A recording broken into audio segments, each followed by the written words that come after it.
All right, welcome back to CITIUS MAG Live from Eugene, Oregon. It is day 9. I'm still breathing. I'm still here, hanging in there. Got a decent amount of sleep. Group run this morning, but vibes are high.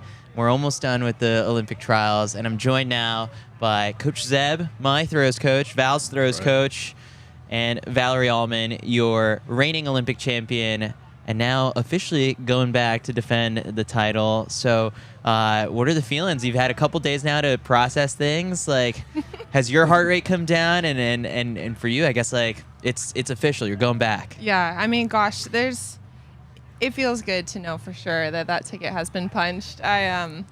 It's been honestly just like a joy being here this trials, how it's played out, and then the last 48 hours of just getting to be with my favorite people, getting to go watch the meet. I mean, it's been pretty awesome. So I'm still riding the high. Yeah, the heart rate was pretty calm, but now it's back up because I'm so excited to be back on the show. We had so much fun last year. Like, it was amazing. So thanks for having us. Appreciate it. You were telling me a couple days ago that they were going to mic you up. I haven't watched the broadcast since I've been here, but what did the mic pick up? I'm not 100% sure. I mean, some of it I was probably blacked out, just like freaking out a little bit. But they said it was great. So hopefully there were some good things. I definitely kept it PG-13 and, kept it under control. But it was fun. It was a lot of fun. I love it. So technically, what's clicking this year? Because, in the prelim, your farthest throw in 2 years. Things are going really well right now. So what has happened sort of in practice that has led to this? Yeah, I mean, I think a lot of it has been in practice, like changes we've made. I mean, I think after Budapest last year, we really hit the drawing board hard of like, how do we make changes that we don't have to feel kind of this heartbreak in the moment, And I think it just required like a total elevation across the board. And the biggest thing was just honestly having a much better, more positive perspective. And I think it's just really starting to show up. I think as an athlete, you have those indicators you look at and you track and you want to gain confidence from. And those have been going really well. But it's also just that belief that, like, I think this is going to be a really good year, that we're going to accomplish our goals, that we're going to give it our best and feel proud of whatever that ends up being. Yeah. The perspective shift is something you've spoken about, I guess, like each time that you came through sort of like in the mix. And what exactly feels different about, just sort of the mental reset for this year?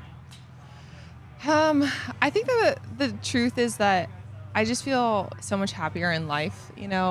That first time you're trying to climb your way to the top of the podium and you're the underdog and you're in the hunt and it's like you finally do it. That is like the most amazing feeling. But then it's really tough to figure out how to view yourself that next season. And I think I didn't quite realize that like part of what was driving me was like fear and worry of like, gosh, what if I don't do it again? And now I'm kind of over that. I've come to realize that like you do best when you're into it and you're excited to go after goals. And I feel refreshed with that. I feel grateful to have much more balance and joy just across the board outside of track in my personal life. And I think it's just kind of all working together to feel really good. The cliche is pressure is a privilege. How do we, Coach, reframe pressure into something more positive, that you can channel in competition? I mean, I think that, like, for Valerie right now, I mean, if she is on and she's at her best, I mean, she is, pretty tough to beat, right? And, like, those last couple competitions, globals the last, couple years, it did take massive PBs for, that person to win. And I think that, if she is at her best, like, we know we're in a good spot. And I think, just, making sure she understands you don't have to have a Herculean effort. Nothing crazy is required, but you have to be on your game and bring your best, so. Talk technical to me because, I love just sort of getting nerdy with it because even if, I don't pick up on things, our audience loves it. It gets, ends up getting clipped on all the throws accounts as well. Yeah. And so Val's considered kind of the most technically sound and like best athlete out there. What were some of the tiny changes or tweaks made from last year to this year that, if you looked closely at the competition, you might be able to pick up on it? It's tough because everything's so fast. It is tough. So, I mean, I think that, everyone to a degree in their technique, can leak some energy. And so I think, it's easy, especially when there is pressure to like, tighten up right and engage maybe certain muscles or certain muscle groups that you don't necessarily want to. So I think for us, it's like, okay, how can we stay a little bit more relaxed and have a little bit better rhythm and timing? And so, some of those, are very real changes. So even her right leg out of the back, we're trying to like have it, come with her a little bit more, as opposed to if you've kind of frame by frame the back of the throw, sometimes that right foot will really trail a lot behind. And then, that results in a lot more like actually negative rotation. So we're trying to get that foot ahead and actually be more linear through the middle and actually the finish. So there's been some timing and rhythm things that are different. But the nuts and bolts of the technique hasn't really changed. So it's just some timing a little bit. Right. If it's not broke, you don't have to fix it. I agree, but I do think these small things definitely can just time. Like I said, she can ground the right foot in the middle of the throw earlier, which means the discus will be further behind, which means then her left foot will get down earlier. It's all about the sequence and order of it, so creating more potential energy. You just made it sound really sophisticated, but in my head, this is what I think: tall, squish, squish, turn. Which sometimes throwing I probably sounds really silly, but there's so much technique and intent behind it, but when you walk into the ring, you have to be able to like execute it. So right now I feel like we use funny words. Yes. Squish, squish, turn. Okay, break down squish, squish. Go ahead. That's squish is my right foot in the middle, and then squish is my left foot at the very front. Okay. Squish implies like landing with load, on top of it. right, in a strong position. Yeah. How do you build up that power? I know we paid a visit to Austin last year and got to see you guys in the gym, but it's that combination of power and speed. So what are you doing, kind of maybe not necessarily in the ring, but in the weight room to get those numbers up too? Yeah, so the weight room has always been important to us, and I think last year a few of the indicators we use, maybe it's like a power clean, personal best, or whatever it might be. Actually, she didn't PB on those, and I think that made you a little sad, right? You likes to PB this year. No, that's last year. Okay. This year she has shown real improvement, and actually like in absolute ways, like improvement in vertical jump and PB in the power clean and the snatch and lifts we do, back squat. I mean, kind of all of them, honestly. So seeing that improve, I think, gives you a high level of confidence. Would you agree? It does. Yeah. So those are some of the metrics that I think I draw a lot of confidence from. Yeah. Obviously, when people see Ryan Krauser put up his videos and from the gym, and Joe Kovacs the same exact thing, like they blow up because people look at those numbers and are like, oh my god, like these guys are the strongest athletes in the world. Like there probably isn't a football player that is stronger than Joe Kovacs, and the NFL crowd will get defensive and not realize that. On the women's side, is that also very similar? Do you feel like, I guess, not just you, but some of the shot putters, like, are they also the strongest? I'm just generally curious.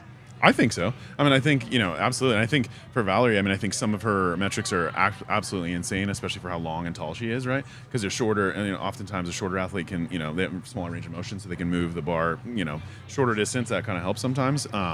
But yeah, no, I think, and like you're saying, the shot putters, hammer throwers, they're all freaky strong in various ways, but I think so. I do too. For you, with the actual technique and the changes that were made this year, the slight tiny ones, does it go back to like the dance background all over again, or are we past sort of that? Let me tell you, Chris, I've been past that. Okay, I've been over that. We're burying that storyline on the broadcast in Paris, I guess. Let NBC find a new angle. I'm trying. The story has just become so funny and dramatic that people are like, "Oh my gosh, I can't believe you were a professional dancer," and then just like last year learned the discus. You know, it's really like stuck with people. But I think once you're a dancer, you're kind of always a dancer. The ability to like be in tune with your body and make changes, to me it helps. But I'm being fun. I know. Yeah, we never. I know. Yeah. Let's go back a couple months to Jaime Perez throws, what was it, 73.09. And sort of immediately after, I think like in your next competition in one of those Diamond League mixed zones, you said like, no, seeing that like actually motivated you. What did that set off? Yeah.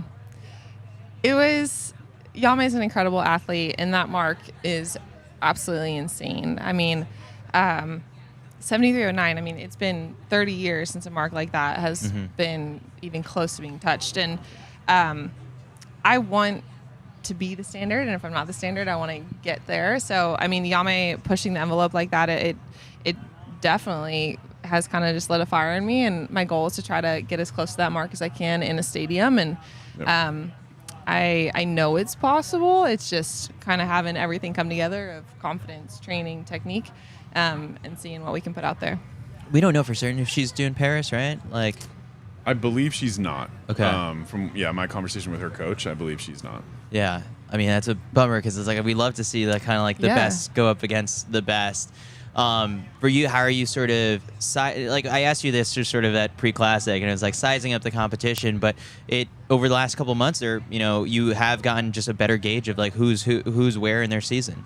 Yeah, absolutely. I mean, it's going to definitely be a really strong field, and I think like we've seen, people will elevate on the day, and it's going to take a 70-meter type throw to walk away with gold. So that's how we're preparing. We really viewed this as kind of here at Trials as a mock Olympics, of the effort we want to give at prelim in the final, how we build, how we work through it. So I feel like I have a lot of momentum, but I know that everyone wants to be on that podium. So not going to take a day for granted. I look at sort of the sequence of your throws here in that final. So like obviously first one goes 67-19. At that point, like you've won the competition, you're secure in your spot for Paris. But if we walk through sort of the 6 throws, could this sequence, you think, definitely medal in Paris? Could this have, like if you replicated this whole entire thing, also have won? I think this would be a winning series in Paris. I think based on the history of kind of like these modern games, that would win any of them, Mm-hmm. So from a data perspective, that's my guess. Yeah. I think it's fair. Yeah, I agree. What happened on the third throw? Because I think everyone saw that one on at least on the inside of the track where it went wide, and that's not all that common with you. No, it's not. I need to take this one. Yeah. So the second throw, she lost it a little early. And so that was much more like on the right side of the sector. And, so for once in her life, she took me literally. So I was like, you need to turn longer. I was like, turn it to the left sector, right? And she turns it to the left sector, literally goes out of the sector, which is, like you're saying, very rare from her. So she came back over when we had, had a little chat. And I was like, okay, you actually did what I said. I appreciate that. But it was like a little too much, But it is what it is. I mean, it was a far throw. And so it was, but she had that ability to make change during a competition, which I think is so important. If something happens, somebody passes, something crazy, we missed one, we got to be able to respond and make those adjustments, and she did a phenomenal job of that. So yeah, what did I say to you kind of in the mix zone afterwards? I was like, oh, that was a very public practice on that throw. Yes, it was. I like that. I felt like, to me, that prelim, I felt like I had that like organic, natural tension, and I was so excited, and I felt like I had the potential to kind of throw a PB after how that day felt. But I think I got so excited seeing that first 70-meter pop up, and I used a bit more of my energy than I wish I would have in a prelim. But going to the final, that was the goal, was just to keep turning those SBs into eventually a PB. And that far out gave me some hope that okay, there's the potential to be there. But it felt pretty cool to have all of Hayward clapping on round 6 and have that be my best throw. 67-19 on the first one, like, does that allow for like just you to relax a little bit and like the pressure comes off? Yeah, it did. I think also, Olympic trials can be triumphant for so many competitors, but they can also be heartbreaking. And some of the other throws events, I think I had awareness that you can be the favorite and it can just get away from you. So I think weird trend here at these trials. Yeah, I think that mark just helped me settle in, Yeah. So then if we go through 4, 5, and then eventually 6, when you released it on the 6th one and it goes 70.73, did you know like right off the bat, like, okay, this is a really good one? Well, it's so funny because the few times I've had people clap for me, and normally they're like my worst throws, like terrible, like into the ground, maybe 35, 40 meters, like really bad. That might be they're pretty bad. Okay, at least maybe that's how they feel because everyone's like really watching. Yeah. But I could tell that like the energy that went into the discus was pretty good, but I could tell my like energy tank was also kind of starting to fade at that point. So when I watched it fly, I was like, dang, I think that's like going to be maybe 69, maybe 70. And then when it popped up and it was like a high 70, I was pretty happy. Yeah. What was your reaction in the stands? Well, it was one of those. She came over after the 5th throw, and like she's saying, I could tell like there was a little bit of energy depletion going on, right? Like she didn't quite have the same tension, and so right away I was like, start the clap, and she's like, I hadn't thought about it, and I was like, you should start the clap, because it's just like one of those deals that we knew Hayward would be there and they'd be involved and they'd be excited, the whole crowd would be excited, so she did it. And it was an epic slow clap. She owned it, right? Like let it build, and then did it. And so I knew it was far as soon as it left her hand. But again, I actually thought it was over 71. But again, the vantage, it's so hard to see where I was. But it was epic. Yeah, it was awesome.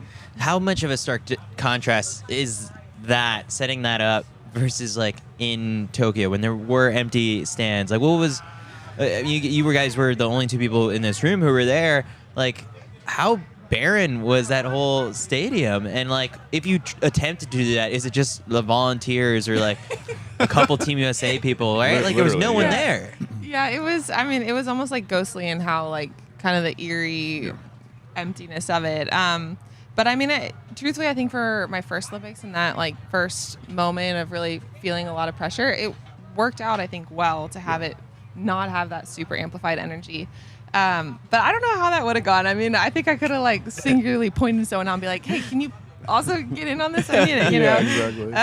But I think it was really cool. I mean, Hayward is such a special place, and this crowd, I've been blown away by just like people showing up, their engagement, their passion. It's been electric, and it has me excited for potentially what it could be in Paris too. Yeah. So in Paris, how big is the squad that's coming out for you? My mom, dad, brother, sister-in-law, and their baby Chase will be there. So, Wow. Yeah, and then a couple friends from college. So, yeah. You're the reigning champ, so I feel like this one is a little bit easier. They had flights and Airbnbs booked before the trials? They did. Okay, yes. yeah. I mean, it's like one of those things of like, it's kind of like the Fight Club rules. Like we just like don't talk about it. You know, it's like Yeah, okay, right, don't tell me until the yeah, trials. exactly. But yeah, we've, you know, it's the Olympics. It's so amazing, but also complicated to get those type of things that like we've been working hard to try to get some of those logistics taken care of, and I'm grateful we did now. What else are you looking forward to, I guess, like at these Olympics compared to the last one before we started rolling? We were talking about just like the lockdown situation and when you couldn't leave your rooms, and this time around, like there's the flexibility to go out and possibly, you know, catch another sport, or once you're done competing, go and see some other people, you know, from Team USA competing. What are you looking forward to the most? Yeah, I mean, I think weirdly, I think that pandemic situation, it did give me a lot of good guidance of kind of how I think we're going to approach the games on the front end of just keeping it simple and taking care of business. But I'm just excited we don't have to get COVID tested every morning. Oh, yeah. That's going to be nice. Yeah, that In will be 21, nice. that was a worry every day. Yeah. So that's I feel good. love pastries. So pastries are like my jam. So I already have a list of like all of the bakeries we will be going to. Yes. So that's like very high on the list. But honestly, I'm so excited. I mean, to have my A6 family there, to have my actual family there, I just want to be able to take it in with them and go kind of with the flow. Hopefully it's one of those kind of really impactful lifetime periods, and just lean into that. Is your Instagram discovery page just like mine is right now, where it's like, oh, look at this chocolate croissant place, and then look at this other, you know, baguette spot, and like I've got them all bookmarked. Oh yes, that's the entire How explore many do you page. send me a day? Like she sends me so many Instagram stories or, you know, posts of exactly what you're saying. Like we're doing them. So. I'm getting fed all that stuff. I'm not even taking anything on Duolingo to like prepare for like French. I'm gonna be the obnoxious American who it's like that they already have their preconceived notions about, and I'm just gonna, you know, barge in for 3 weeks and order all the chocolate croissants. Like some of them look huge. Have you seen? Yeah. Yes, that's like a new thing. Maybe I'm gonna start sending Chris Go ahead. my recommendations. You guys should Send like him over. cross-reference, There we go. see what we got. I got like already a friend of mine sent me like a Google map with like pins down. So We need that. yeah. Yeah. I think For sure. like at this point we're what, like less than 2 months out. I think we could probably start making some dinner reservations. I like So we'll be in touch, and we'll schedule all of that out Perfect. Yeah. beforehand. All right. Well, what do the next couple weeks look like? Well, ironically, we're actually going to Paris next week for the Paris Diamond League meet, which I'm really looking forward to. We kind of went back and forth on whether that made sense for us. But I feel like I do really well when I know that there's something on the horizon coming up quick. So we got back to practice today and are going to get into a groove, hit that meet, and then we'll come home for about a week and a half. And then we're going to go to Europe to our favorite spot in Leuven, Belgium, train there for a week. Yes. Love Leuven. Leuven. Oh, it's the best. That's awesome. And then we'll take the train from Brussels to Paris and get there just a few days before the games. Awesome. Well, Val, Coach, best of luck over the next couple weeks. I can't wait to be in Paris. You know, we'll be there in the stands cheering you guys on, and so looking forward to all of it. Appreciate Thanks. it. We really appreciate you, Chris. Yep. All right, we'll be right back shortly with our next guest, Joe Famboulet, and we're going to preview the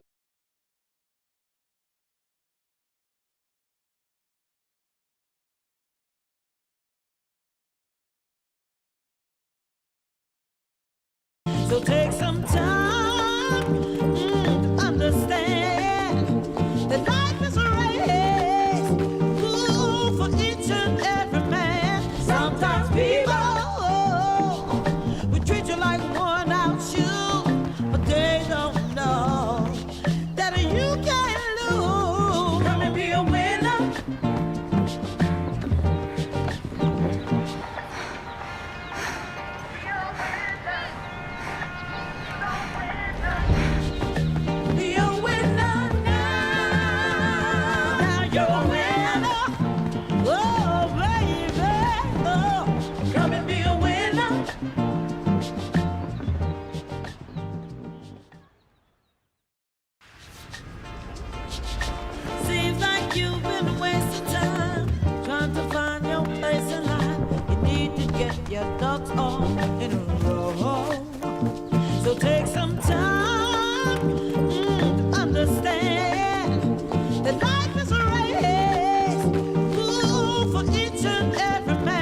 Be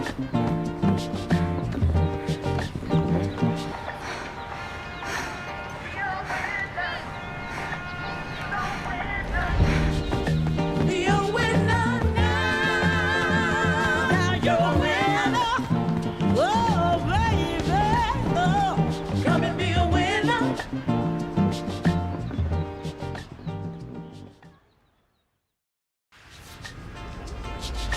Seems like you've been wasting time trying to find your place in life.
here. It feels like every day we're here with a GOAT. In my opinion, this guy is one of the GOATs of track and field right now.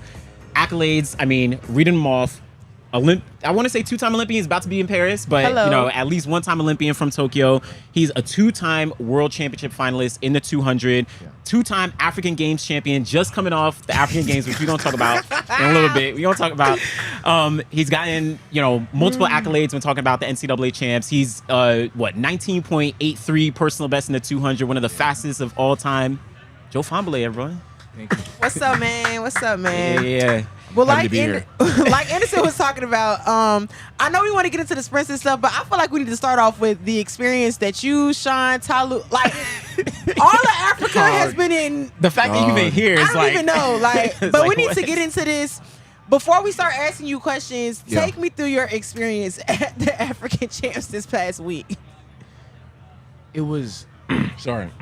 You gotta get ready because this is a lot. So the whole experience of the African Champs was so unserious. It was literally like a Comedy Central skit. To be honest, Y'all was on punks or pranks. On punked pranks, whatever. Like it was bad. I'm not gonna really say anything horrible about it, but it was not a good sanctioned meet at all. From the accommodation to the track to the how it was ran, the organization. It was just, why would you host, a track meet there? And if you bid to host, someone has to go out there and scope out the scenery and say, all right, cool. Can we host a track meet here? Right? Yeah. I know high school meet that doesn't care. I wouldn't even put high schoolers on that track. I would not even put high schoolers on that track, That's what I'm saying. If there's a video, what was the practice track? What was the practice track like? Matt, can you pull up the practice track? The practice track video. I'm not sure if y'all can see it, but okay, they see it, right? Because I mean, it was bad. Like it was bad. It's like y'all might as well have been running on grass at that point. Like, forget the track. It looked like psoriasis, like on a track. Like, why is it peeling like that, bro? It's eczema, like it was bad. It was dry. It was dry. It was dry. Skin cracking and all. It was dry.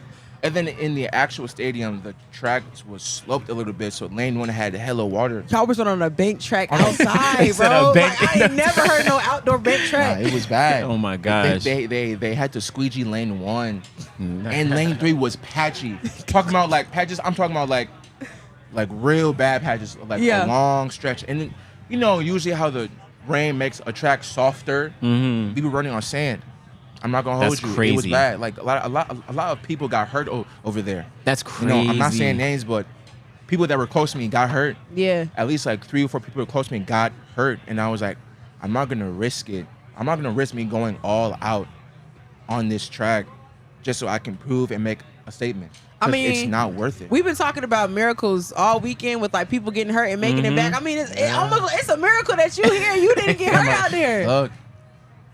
But then it's crazy too because you were God. saying like there was some people like heavy hitters like Sean and Talu like who decided to just like not race run. because and Tobago not run. Bro. Because it was bad. Them is the people that y'all are gonna like be relying on for That's like what I'm Africa saying. to make a statement like in Exactly. Paris. Exactly. Yeah, and I mean, even speaking to the fact that you had that crazy track, like you ran what 10-1, you ran 20.2. Like, 20. imagine on like a good track, a good situation. You were talking about you were held up in the call room and all that for 20 minutes, 30 minutes before, and then they were so unorganized. Let's say that we had to go run at 2 o'clock. First call room was at 2 o'clock. We didn't run, and we didn't get in the car room until like 2:45.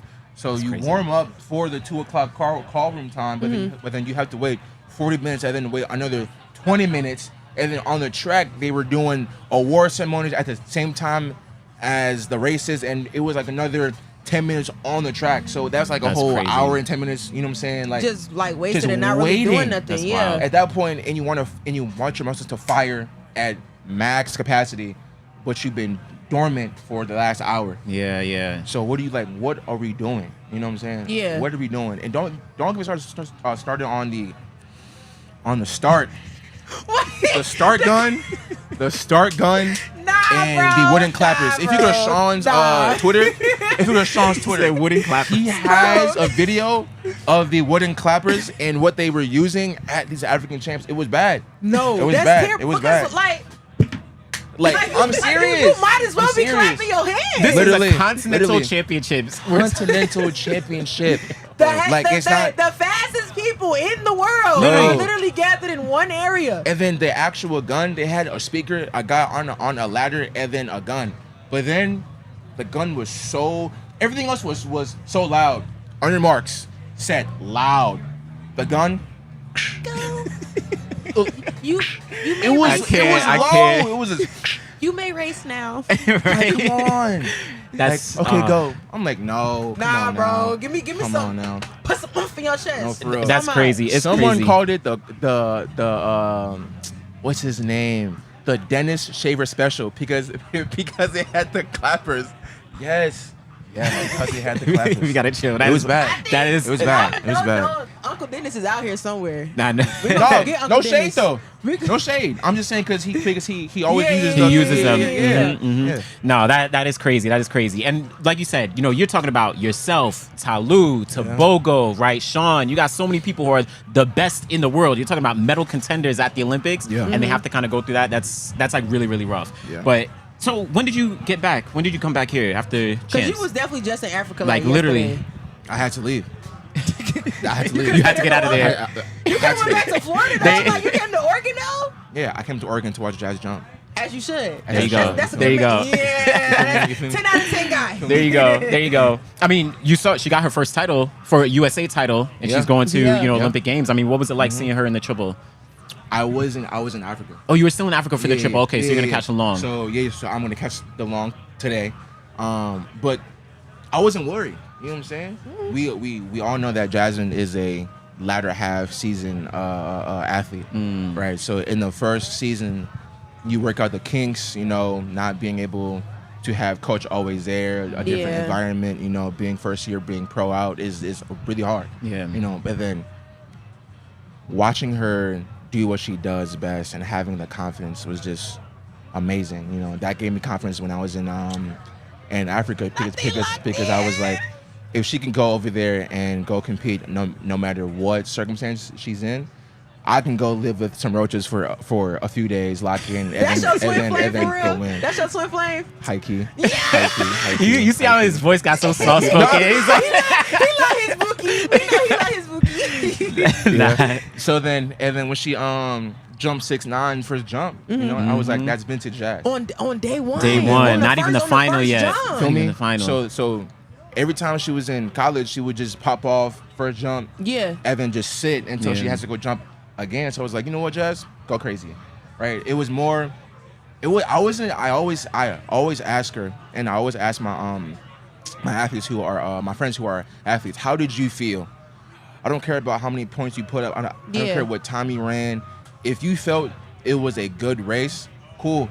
Then Legit. let's talk about that. Because you could feel shitty and run 19. You know what I'm saying? Crazy. Yeah. But then you can feel amazing and run 20.0. Yeah. Right. So how do you feel? And then for her, in my eyes, it was more of a mental breakthrough because she's just been yearning for a mark, And then when she jumped to 688 in New York, I was like, we were on the right path. Nice. Yeah. And it was Nice. only a matter of time when she jumped at 6'9", and then she had confidence to pass on number 2, pass on number 3. I was like, She Go ahead. she I'm really like, getting go there. ahead. Bro, she competing. that's what I'm saying. I'm like, go ahead, right? So yeah, I left literally the night of the 200 final. I said, look, no shower, nothing. Came over here musty. Sneaking on the plane? Musty. No, I was That's not. easy. No, I was not speaking on the Yeah, you plane. was I was not. I was wearing my degree sport deodorant. Okay. Antiperspirant. Get him a deal. Get him Right? a deal. Feel me? No, yeah, for real. Flight was at 1 a.m. Douala, Cameroon. That place needs to be shut down. I'm sorry. You said the whole city though. The whole city needs to be shut down. Needs to be shut down. Restart. Somebody go in there and just be like, you know what? I'm cleaning up the We gotta whole burn all of this down right whole now. thing. Feel me? Whole thing. But from Douala to Istanbul, to Seattle to Dang. Eugene, and then I got in the night of the 27th. Yeah. Went to the Oakley store in Portland. Did a little press run over there. It was really fun. Sorry, it was really fun. Got these shades from over Where my there, too. shades at? You got lying? No. Okay, for sure. I need some shades. There you go. And then came back yesterday night, and now I'm here to go watch Jazz jump. So beautiful. There we So go. great. There we go. But you here to watch like some other stuff too. I know we locked in with Jazz. All of us are locked in with Jazz. No, Yep. I'm not. You not? Yeah, You not? yeah, yeah. Not okay. Okay. I don't care about Grand. I don't care about TV. I don't care That's about so disrespectful. Come on now. You don't No, play, I want you. Tell it to Grant to his face. Say you don't care about him right now. Grant, I really care about you. No, that's not what he said. He said that he don't rock with you. Anyways, no. Well, But yeah, I watched Grant. I watched the race online because I was coming back from the store. And my surprise, no.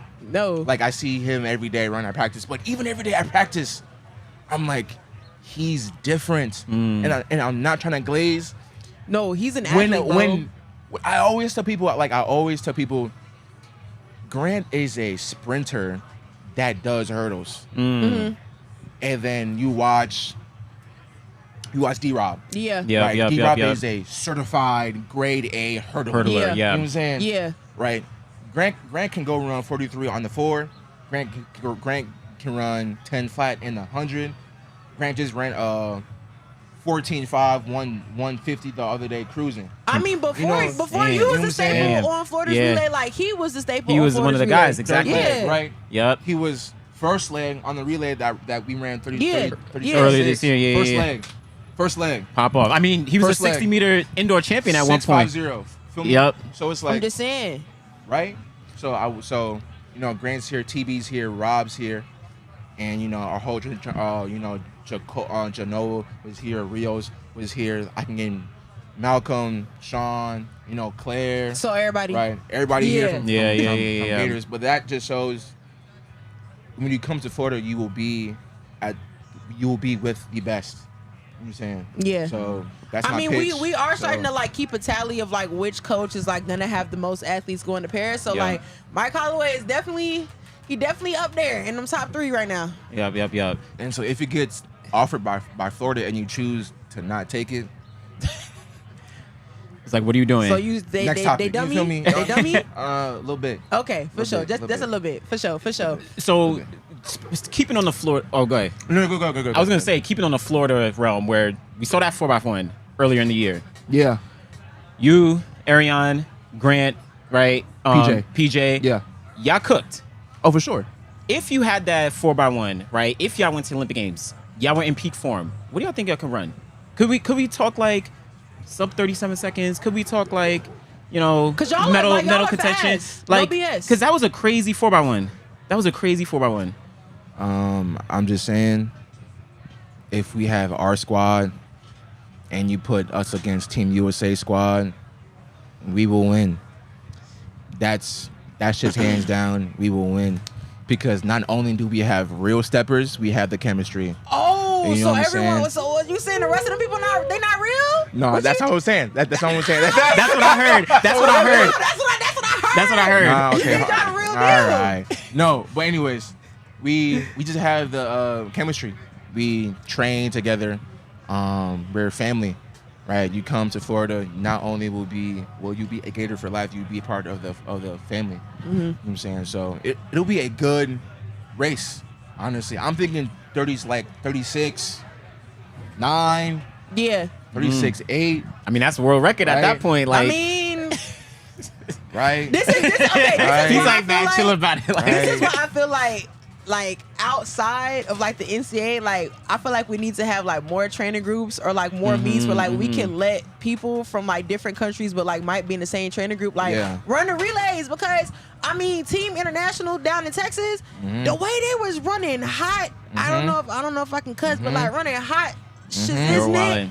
They were like wildin'. but none of it counts because they're not from the same country. And it's Yeah, like, yeah. like if y'all put all the real deal steppers together in one event, like you Yeah. I mean, I don't think it matters, right? Joe on a relay, Grant, That is a right, bumblebee. PJ, Ariane. I think put the time down. That time is gonna live forever. So yeah, that's dope. For sure. 26 Sebco Ultimate Championships. I mean, we can have that. I mean, honestly, We can I have mean, that. yeah, like Ooh, allow feel the me? training groups We can to have that. run together. Right. I mean, like we got mixed relays and all this other stuff. Right. Cool, but True. like I honestly like I would be down to see an event that allows for people from different countries that might be in the same training group to race together and see what can happen. Yeah, We can have teams. You know what I'm saying? Like, Yeah, that's a good for point. sure, for That's a sure. good point. So Lance's group can be the Lance Elite or something. Yeah. You know, we can Yeah. be called Cheese and Crackers because of For Coach sure, Mouse. for sure, for You know sure. what I'm I will saying? be So, calling all that from now on Cheese now. and Crackers, right? Oh You know what I'm man. saying? So you know, yeah. I mean, it's fun. It's different.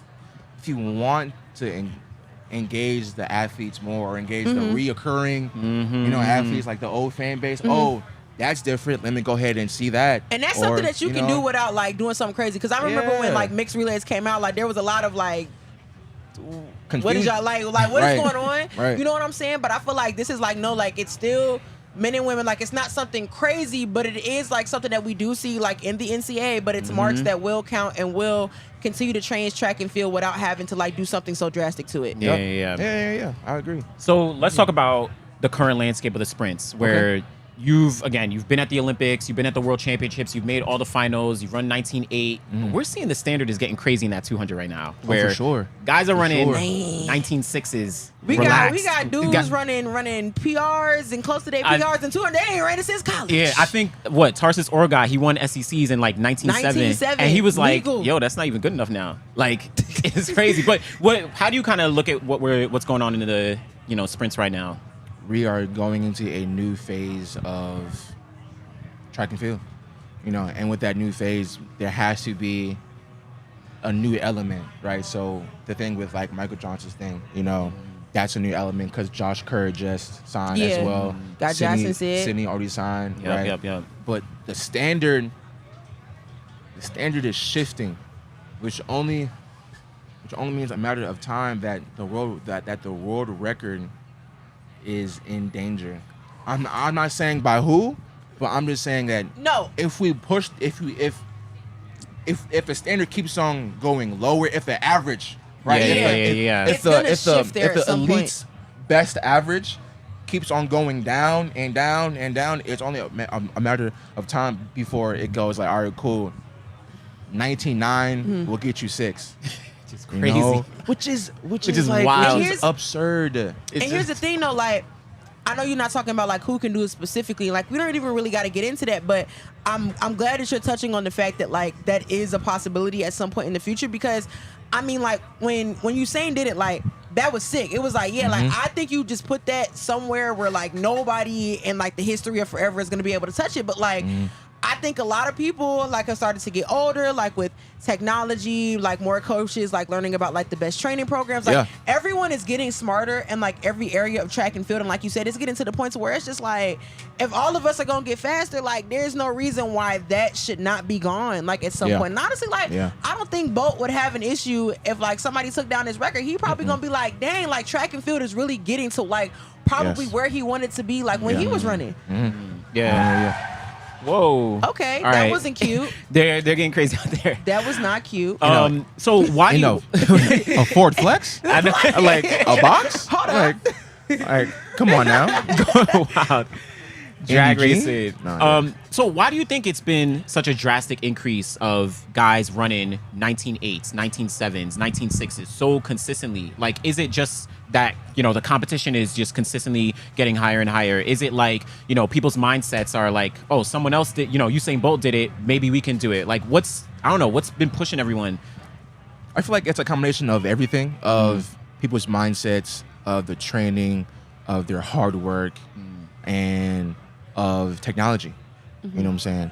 I didn't have the use of technology is getting into a way where it's always integrated every day in our workouts, the free lap systems, the other timing systems, right?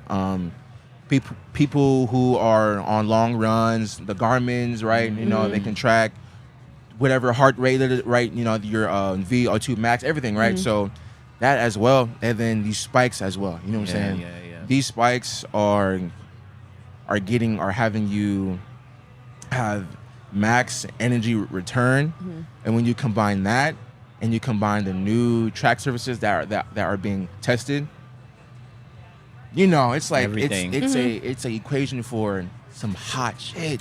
Some hot times. I think another thing too is like, okay, obviously I feel like athletes are believing in themselves, but like I feel like coaches are like starting to believe in like the impossible as well. So like they're training their athletes to accomplish things that like maybe they wouldn't have considered maybe like 4 or 5 years ago, or like whenever they first started coaching. Like when some coaches were probably coaching, they're like, yeah, like trying to chase after like what Usain has done and like all the other greats have done. Like it's not possible, but I mean, yeah, they can look at their athletes and be like, yeah, sure, my kid is still a second away from like breaking the world record, but like I'm still gonna train my athlete and my group like they have the possibility to do it. And like at the end of the day, if you do that, even if they don't get it, then like they still gonna be fast as hell. And then what if they do get it? Prime example, Christian Miller. Yeah. Right. Good point. That's a good point. Prime example, Quincy Wilson. Yes. Quincy Wilson, You know what I'm saying? So it's like if I was one of those kids and I'm like, if he's doing it, I'm not going to be discouraged by it. I would just go out there and I would work my ass off as well because I want to get there. Yeah. So I want to get there. So it's a whole sorts. It's a whole lot of stuff when it comes to why I be running fast times now. Whatever sticks, right? Yeah, and whatever doesn't, I'm sure it'll stick sooner or later. Well, I was gonna follow up because tonight we have the men's 200. Yeah. Yes. We saw Noah 19.6 comfortable. Ariane between the heats and the semis Running 19.9 comfortable. Kenny B comfortable. Very. You got to And give us then- predictions. Right. And look, like I said, Christian Coleman ain't Christian ran that is looking fast good. since he was in You gotta an get- orange uniform. Yep. So I mean, Because I- Christian Coleman wants it. He did. Yeah, he just missed it. He's been. And I feel like a lot of people want Christian Coleman just to like, give him a little grace. It's like we want to see him make the team somehow, right? Yeah. He gonna. But- But here's my thing though. Like while we get into this, like I think with how fast the guys are going, like to make this team, like you're gonna have to run 19.8 or faster because Absolutely. 19.8 was left off the team one of these years. I think last year. Last year, Yeah. 19.8 was left off the team. I mean, even considering like the hurdle race with Grant, 13.03, Nasty. one of the fastest times in the world was left off of the team yesterday. So like, That's disrespectful. Christian Coleman, like, it's not that I don't think he can do it, but like, he is going to have to run the race of his damn It's a life if challenge. he It's a wants to make that challenge. team. I know you got a stake in the race, but what do we got? Give us a top What three. we thinking? What do you think for a top 3 in the 200 on the men's side tonight? Ariane, Noah, Kenny. Ooh, okay. Why? Give us a breakdown. Ariane, Noah, Kenny. Noah ran 19.6. Yep. That was his third 200, second 200. Oh well, I guess Second or third. third. I guess Second or third third, because yeah. he ran the heats. Yeah. Yeah. So no. Like in the season. Yeah, he only ran that's one his in the third, season, yeah. and then he ran heats and 19.77 semis. in New York. In New Yeah. York, yep, into a And And headwind. then into a headwind, yeah. Into headwind. I think he ran 20. He ran 20. Oh, in the 20 heats. and yeah. then 19.6. Yeah. Yeah. So I was gonna say, hey Joe, can you explain the heat draw? And is everyone kind of in their preferred lanes for this 200 Well, that's a final? good I don't point. know the heat draw. Yeah, because it's weird. Because in the It's six. You have it? 6, 7, 8. Yeah, I think we have it. It's Can I s- Coleman 5, Lyle 6, Why is Kenny in Ariane eight? 7, and then Kenny's in 8. Well, I can say that Noah's definitely in his Yeah, look at preferred the lane. lanes. Noah loves right. Noah Is that the loves men's or the lane women's? 6. Yeah. That's the men's. Rob is in 3, Lindsay's in So- 4, Coleman is in I think 5. so, right? I don't 'Cause- think Kenny is ever. 7. Well, so let's look at someone like Ariane, right? You train with him. He's in lane 7. Do you think that's a preferred lane for him? Like, you think it's going to be perfect for him? I think it's a nice lane for him because he can run away from Noah. He can make people catch him. Right. But then also Noah has a top end. You know, but Ariane started is nice and he's a good curve guy. Yeah. Yeah, that's yeah. facts, He's that's a good facts. curve guy. You know, but on the opposite side of the coin, I wonder if in the back of his mind is like, oh damn, Noah's coming. You know what I'm saying? Pause. Like Noah is like on the way.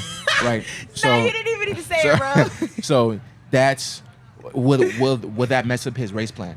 You know, Yeah. Kenny being an 8, I'm not sure how Kenny runs. Kenny Kenny says that he prides himself on his start for the most part. Yeah, he's pretty good on the curve. Right, so his curve is going to be really good, and if he's an 8, he's going to run away from everybody. And he's already ran 19.6 this year, Yeah. and Yeah. it's faster than what it took for him to get silver in Tokyo. So. Right, exactly. And will Christian's jump on the inside That's a good point. get Noah going That's a good earlier? point. And I mean, that's that should actually. Yeah, It should, right? because Because he knows, he in the knows. semis, I think that was the case. Christian was on the inside, Noah was on the outside, Yeah. and Christian got out fast. But Yeah. then Noah, it seemed like he responded, and he was like, "Okay, I gotta keep things up." He ain't got Thing no is, choice. so Noah will respond to Christian's start. Can Christian respond to Noah's top end and just hold on to him? And That's then the because if thing. you hold on to Noah, it's like you will most likely Yeah, be yeah, top yeah, 3. yeah. You know, Here's the thing though, like I not to like really like glaze Noah for real, but like honestly, like I don't think there's very many people like in the world that have a top end speed like him. Besides you, like you two, I don't know what y'all got going on, but it doesn't matter like how terrible the your king start of, is. like- Y'all two, y'all make it happen. So like besides y'all, like I don't see anybody else that can come back from like not having like a great start at their race. And so like you said, like it's gonna be a situation where like Christian has got to hold on for dear life, because I don't see him like suddenly finding the top end speed that he's gonna need to like even like surpass Noah or Kenny or Ariane. yeah. It'll be tough. Ariane has been training really hard. Yeah, Like he's been he been This waiting is- for his moment. This is the hardest I've seen Ariane lock into training, weight room, and on the track. And That's just, scary. The frontal and lobe just- is developing. no BS aside, like this is like I'm excited to see him run. Yeah. You know, and And that's 'cause scary. he's been working really hard. I know. That's scary. And so- like, people forget he ran 19.4. He's like consistently been running 19.6 and 7s and all bro. that. So It's not light. I man, it's gonna be tough. Of course, Noah It's is not like light. the guy right now. Yeah. But yeah, you could see Ariane, and even Kenny B. He just coming off making the 100-meter team. For sure. He's definitely motivated to like, okay, I set a PB in the 200, in the 100. This might be my time. 988. Oh, 980. 987. 97, yeah. 7. Mind you, like he wasn't touching nowhere near 9.8 in a In the I past don't couple know. years, yeah. And So then you drop. So what does that say to your curve? And he's already a good curve guy. yeah, that's gonna be That's dangerous. why I'm like, You know what I'm saying? like here's the thing, like I think Noah is a 10 out of 10 guy, and honestly I feel like he has started to really perfect his 200 race. Oh, for sure. But I think what's happening is like while he's continuing to get faster, everyone else is too. So like kind of similar to like what you were Yeah. saying, like the like getting closer to the world record is definitely a thing. So even though he is getting better and like continuing to move forward, everyone else is too. And so he is a beatable person. It won't ever be easy to like beat him like in the 200, but it's getting to the point to where like he is gonna have strong competition with him as the years continue to move forward. Yeah, and I feel like it's the competition is coming in. And someone like Ariane, where he's young, obviously still, but he's learning, right? Every single year he's getting better and better. Like you're saying, he's been like locked in training. I think that's going to put a lot of pressure on Noah, on Kenny B, to make sure that they got to be on top of their game. So It's gonna be a chain reaction, like you said. Like Christian is right next to Noah. Noah understands what he has to do at the start if Christian is next to him, and if Noah is running fast, Kenny and Ariane are some vicious individuals, and if they see him going, they're gonna go with him. So But I will say this. The most dangerous man is a man that has nothing to lose. that's facts. So with that being said, Rob Gregory in lane 3, he has nothing to lose but everything to gain. I mean, honestly, yes, it was the same thing with Freddie Crittenden yesterday. Like, yes, Freddie made the team like in the 100 hurdles, the 110 hurdles last year. But like before that, nobody was really talking about Freddie for real. Like nobody picked Freddie to make the USA team last year. But Freddie was like, y'all don't understand. Like I've been in the lab working. Like y'all think that this is a random occurrence, but like I've been doing this. And so the scariest thing about Freddie yesterday was like, okay, you made the team. Most of the time when that happens and when you make it to the finals, like people are like, oh, that person, they don't got a sponsorship, they're never gonna do that again. But you gave Grant something to work with yesterday, and something that people were saying on Twitter is like, if Grant has somebody on his ass for a majority of the race, Grant is gonna run something hot. And Freddie was like, well, I'm gonna be that person, which led Grant to running really close to the world record, and for Freddie to get a PR as well. So like, just to your point of like somebody who has nothing to lose and like just wants to prove to the world and to themselves that they got it going, those are really scary individuals. Very, Yeah. Oh, It's crazy. So, all right, Ariane, Noah, Kenny, what's the winning time? Noah just ran 19.6.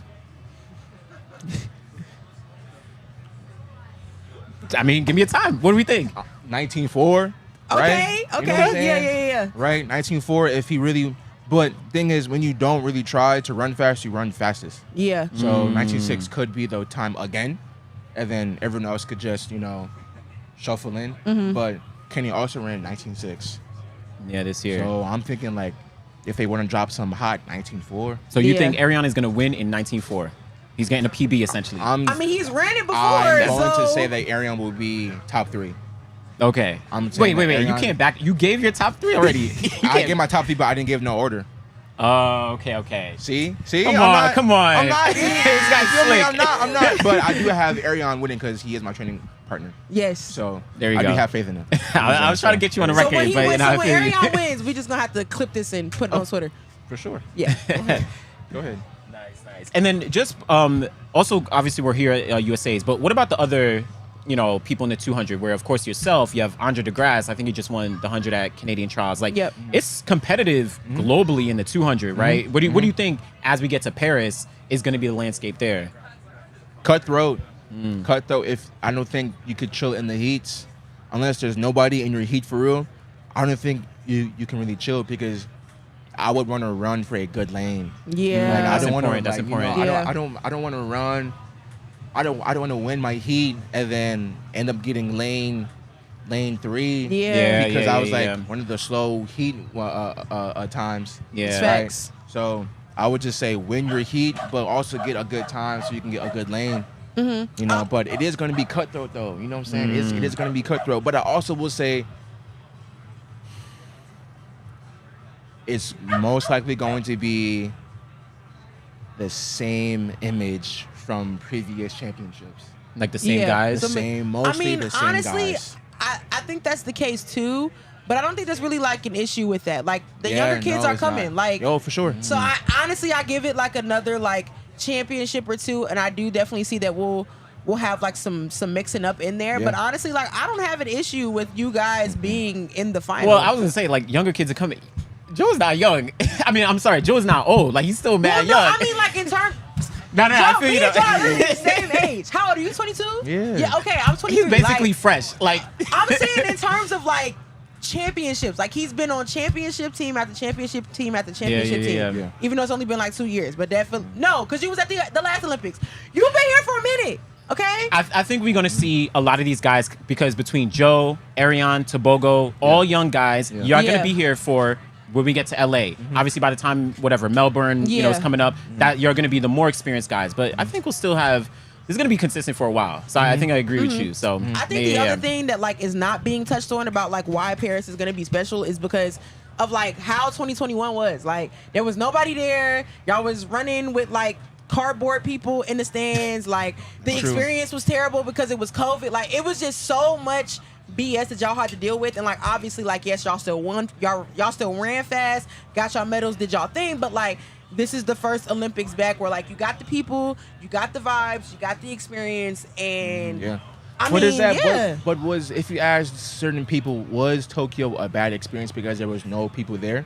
It's like playing in it's like playing in the bubble, right? Yeah. People in the bubble, they were hooping because it was like an open gym session. Oh, facts, No facts, facts, stress. You know, they had some noise, but in the gym you always play music anyways. Yeah. Right? Yeah. So they were just hooping.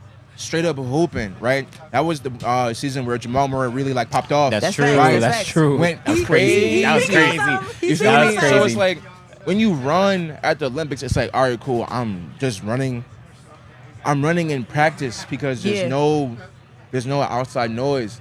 That's but true. if you can block out the outside noise, which most athletes can, then you're fine. Anywhere you go, right? Nice. Yeah. So, but yeah. Hey, it's So going depending on who you ask. It's going to be competitive. So, all It is. right. Before we close out, Yes. what's going to be next for you? Where do you competing at next between now and Paris? I'm competing in Paris July 7th, and then I'm Dope. waiting to to see if I can get into Monaco. Nice. And then after that, train, and then get ready. and then get ready for Ready. Wee wee. for Paris Olympics. For the big games. Yeah. All right. Well, Joe Fambale representing Liberia. We're gonna see you in One more Paris. thing. So Telfar has these new jerseys out, right? Can I have one? These new jerseys are fire. I'm not gonna hold you. So Paris will be damn near Paris fashion 2 weeks, right? The whole time we're over there. So I don't want to see no bad comments about what we are wearing, because I'm not gonna wear no plain regular Adidas cliche jerseys or plain Nike jerseys. Feel me? Say something. It's Say like copy something. and paste, right? How is Yeah. Kenya neon lime green when their flag is like a nice bold green? I don't understand, Nike. Like, come on now, you feel me? Like, it's just Yo, he's copy and coming paste, for everybody. bro. I love It's it. just like I love copy and it. paste. You know what I'm Yeah. saying? So it's like, why would I be the same when I can be different, and then I can make They really do. I can make a statement. Feel me? In the Bahamas. Come on now. Y'all were good. That was like, fire. That was Man. fire. But anyway, Them jerseys sorry. are crazy. No. I'm just- I mean- This is what we needed. This is what we needed. I feel like the hottest people in Paris is about to be from Liberia. So That's what I'm saying. To our opening ceremony, look, we had Y'all we cooking? had the best ones last year. Go check it out. We had the best ones last year. On my Instagram, scroll down. We had the best opening ceremony outfits out there. I'm not wearing no dang polo suit. It's hot. It's hot. Although that polo suit is fire, I'm not gonna lie, it is fire, but it's hot, my dog. I'm not wearing that. There you go. There you I'm go. not wearing that. Showed up. Joe Fambule, represent Liberia. Stay tuned, y'all. We got a couple more people going. Always appreciate y'all. We'll be back. Peace.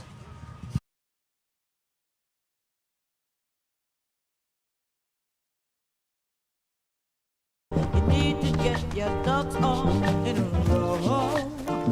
So take some time to understand that life is a race. Ooh, for each and every man. Sometimes people will treat you like worn out shoes, but they don't know that you can't lose. Come and be a winner.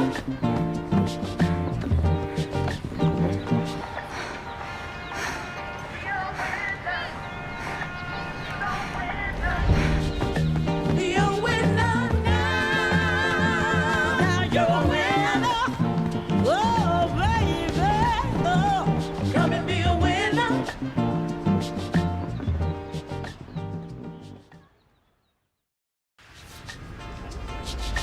Seems like you've been wasting time trying to find your place in life. You need to get your ducks all in a row. So take some time to understand that life is a race. Ooh, for each and every man. Sometimes people will treat you like worn out shoes, but they don't know that you can't lose. Come and be a winner.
All right, we're back. A bit of a different panel. I don't think you and I have ever been on here, just Eric and I, which is scary for you, Pat. But we're joined here. 3-time Olympian now, former NCAA champion, the mayor of Toowoomba, Pat Tiernan, everybody. Pat, thanks for joining us, mate. Good to have you. Yeah, come on. Come on, Villanova legend. No, excited to be here with you two. It's, interesting. of all people I thought I'd bump into in Eugene, I didn't think I'd be bumping into you. So explain to us, what brings you out here for the trials? So I'm out here. My wife, Angel, ran in the 1500 last night. And yeah, Eugene's kind of been a home for us in the past. So it's nice to come back here and, run some routes that we've done before and reconnect with some people out here as well. So no, it's been good. But the trials brought me out here through Angel. So that's been great. I'm curious because I haven't been able to bounce this off anybody else other than an American. What do you think of the trial system? How do you like it? I love it. Yeah? Yeah. I mean, there's obviously a lot of controversy with it because you have to show up on the day and things happen. You know, we saw that in the women's 800 and stuff like that. But, I just think you take so much of the politics out of it and it's just simply like you pick the 3 people that are going to be ready on race day. And I think the US results at Olympics and major championships have shown that in the past. You know, they've had people who have made finals, who have competed for medals, and at the same time, their trials line up well. You know, you peak towards the end of June and you can maintain that for another month or so and get going. But no, I like it. I think it's a fair system. You know, you have some heartbreak and things like that, but at the end of the day, there's no discrepancy with it. You know, you have to finish top 3 on the day, and that's pretty crystal clear. Yeah, I think I like it a lot more too. Obviously, ours is a little bit different. Ours is, we've seen it in the news before, but is yours the same as like the British? Like, is it all the same where it's you've got one discretionary pick and then the trials matter a lot, or is it basically like you can just choose whoever? Yeah, you've probably got a better idea than we do. Yeah, but, I don't know. I mean, I think there's a system that's set up. You know, I think from my understanding of it in Australia with the track events right now, it's if you run the standard during the domestic season leading up to the trials and then finish the top 2 at the trial. Yeah, I think it was. At least first. Yeah. If you run this standard throughout the domestic season and then win the trial, that's an automatic queue. But yeah, it's hard because, I think it's... And that's the only way you can get that automatic. Yeah, you have to hit, I think so. like a rubric of things. Yeah, but it's not within the qualification window. It's from the start of the domestic season. But, the hard part is, ideally we'd be able to have a trial in June, at the same time as everyone else and have the qualification window done and you have to finish top 3. But, a lot of people want to be over in Europe already for the championship and stuff like that. Our summer ends that early. To be fair, though, I mean, we could find a place to have a track champs in June and it'd be the same temperature as it is here, So, but yeah, it's just a matter of you start to waver into like who's actually going to be prepared the best for the championship, adding a long travel day immediately after that, and then. Like, people kind of want to get going. Like, a lot of people who are making the team here are going straight up to altitude or they're going back to their camp and getting their first session back in a few days later sort of thing. So, which you just can't do that if you've got to have a 24, 30-hour travel day thrown in there after a race. I feel like people don't understand how far away Australia is. Far. To get anywhere from Australia is ridiculous. Like, when you fly back home, what is it? Explain the travel. I mean, you just give up on a day. You lose it. Like, Angel and I plan to go back in September, and I've been telling everyone, we're coming back the 1st. We're leaving the 1st. We're not getting there till the 3rd. Like Australia. The 3rd, yes. It's insane. You leave because you have to leave from the West Coast. Yeah. And usually the flight's in the evening. It's like 10 or 11 p.m. or something. Yeah. But the time difference from the West Coast is 18 hours or 17 or 18 hours or something. And so you're essentially traveling the second just doesn't exist, because by the time you land, it's 8 a.m. on the 3rd of Yeah, September. you're traveling a day. jarring. Yeah, you're traveling a But day. the great part is you get a second shot at whatever day you leave Yeah. Australia to come back. You know, you land Yeah, before you go back took in off, time. Yeah. So You're like, if "Oh, I you didn't mess like up the that day." first 3 hours of the day, you're like, oh, I'll get it back. Yeah. You know, I'll I'll, go re- again. I'll redo Yeah. that. It's a I'll mini redo- Groundhog Day. Yeah. I'll redo that. I didn't like the way I woke up. It's so exhausting flying anywhere. That's what I was saying when I flew here from Europe, because it was like 10 hours. Yeah. I was like, oh, that's a piece of piss. Like, no dramas. And then everyone's like, oh, that's such a long flight. I was like, oh my God, to fly anywhere else, it's like, It's nothing, but like that's ridiculous. And that's a big part of why like I'm still in the US. Like Australia's fantastic. Like we were just talking about before, how the competition in Australia is fantastic now. Yeah. You know, and you can get some really good quality races, but it's such an easy trip from here to go to Europe and back. You know, like I had a race about a month ago where I, was able to fly in, got there a couple of days before race, and came back the next day and didn't really have a hiccup training wise in that sense. Whereas with Australia, if you want to go to Europe and race, you got to commit. Like you want to be there for a month, because you're not going to travel. 30 hours, pop over, race for 10 minutes, and then I'll go back home now. yeah, it's just absolutely not a thing. No. To touch on that, because I'm excited now, Pat. What the talent pool in Australia is getting better. Yeah, it and is. we've seen it through the NCAA. Obviously, you're an NCAA champion. We've had multiple NCAA champions. Like Jen Gregson is someone that came through that NCAA system and did so well. But it was always kind of one or two people that would really excel. But now back home, we have this. We're talking about it. Like the women's 1500 here will be won in like 3:57. Yeah. You need a similar time or something around that back in Australia now to also win that event. Yeah. So from your perspective, still competing, like what are we? And I know you're not in Australia, but like what are we doing better?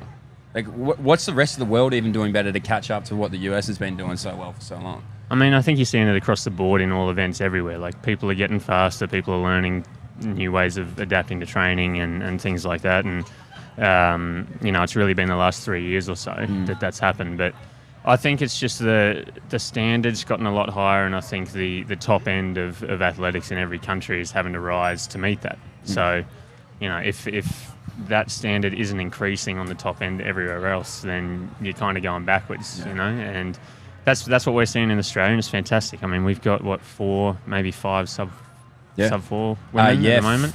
4 this sub 4 year. athletes. Yeah, the Australian 1500 is just crazy. It's crazy. loaded. And On the men's side, it's been it's like Stewie. Yeah. Yeah, I feel like Stewie was kind of leading the way for a while, but now you've just got so many guys who are, I mean, Ollie Hoare winning the Commonwealth Games, like you guys are just on a crazy good level right now. Yeah, it is crazy at the moment. And I think the big difference that still we're catching up in is just the depth, and because the US has always had great depth, and these trials always produce phenomenal races and stuff like that. Whereas our trials haven't always had, there's been 2 or 3 people up top, but when Rio and Tokyo, when I made those Olympics, it was more so a situation of getting the qualifier, and you're probably going to be one of 3 athletes who have it, or maybe one of 4 sort of things. So you're a good shot at going. Whereas now, like, the trials mean a lot, you know? And even in the 5K, like for us now, which is fantastic. So it's it's an exciting time, and I think once we, our top end is racing consistently well against the top end of other competitive countries, and I think that's only going to spur on everyone else, which is really exciting. Yeah, well, obviously the last 3 years as a collective has been impressive. But Pat, you're entering rare air. You're about to become a 3-time Olympian. Not a lot of distance guys, at least in Australia, have been able to pull that off. But obviously, it was it the 5-10 or just the 10 in Rio? I can't remember which one. Just the 5 in Rio. Just the 5. It's meant to be the 10 and 5 in Tokyo, but had a little hiccup at the end of Well, Tokyo. okay, I did want to talk about this. So I don't know whether you remember Pat's race in the Olympics. So I'm not going to talk about it too much, but you became like this. It was a weird thing in Australia. You became like this overnight. Embrace the Australian spirit by giving it our all, but just coming up short. So it was like Pat threw fucking everything in the 10, and unfortunately, like just fell and ran out of. Got up. Fell again. Got up. And it was heartbreaking to watch, and it could have yeah. spun 2 ways. Could have been like, oh, let's give this guy his privacy. He's going through a big moment at the Olympics, and Australian media just went, fuck it. Let's put it on every news publication we possibly can. Mate. This guy's the Australian spirit. It was like the weirdest thing to come out of that. Like, I was very lucky that I didn't have to see it, but like mum and dad back at home, it's like every time they turn on the TV, it's just their son collapsing on the track. I'm like, fuck, I feel was bad that, for so it. it was a really big deal. It was. It was everywhere. I was so overwhelmed afterwards because Yeah. I got all these messages, and I mean, you know how it is. Like you have a Yeah. race and it doesn't go how you want it to go, and you're pretty disappointed. And especially at the Olympics, like our sport's so centered around that. Yep. And that one we'd been preparing for 5 years at that point, and so getting all these messages are like, oh, it's like so inspirational and stuff like that. And initially, I'm thinking like, I finished a fucking 10K. Like I run 15K every day at least, you know. Like finishing the race isn't what I came here to do. But no, it was like it took a while, but I think it was just this. I think like what people appreciated about it and what is like stereotypical Australian is just like they love just like a gutsy effort. Yeah. And that's what they. You know, that's what it appeared as. I'm not going to lie. In the moment, I was getting to the finish line because I was like, I need help. Yeah. I need Get me in the medical wheelchair, attention. Get Yeah. me off.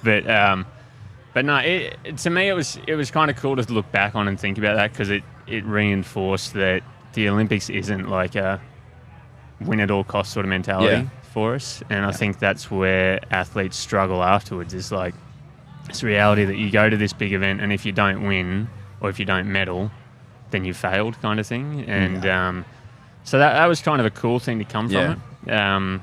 But, you know, so ultimately, you know, I didn't finish the 10K how I wanted and went away and thought, you know, let's try run 4 times further now. That's the only natural progression to go. Yeah. You know what? I'm hoping this More of one that. sticks Yeah. because I can't go further up at this point. But no, it's I'm excited. It's going to be good. And but yeah, we're definitely hoping for a better experience in Tokyo. Oh, it was heartbreaking to watch as like a fan of athletics, but also like knowing Jack and like your family a little bit. It was hard, but it was inspirational. Like that you continuously did get up. Would have been very easy to stay down.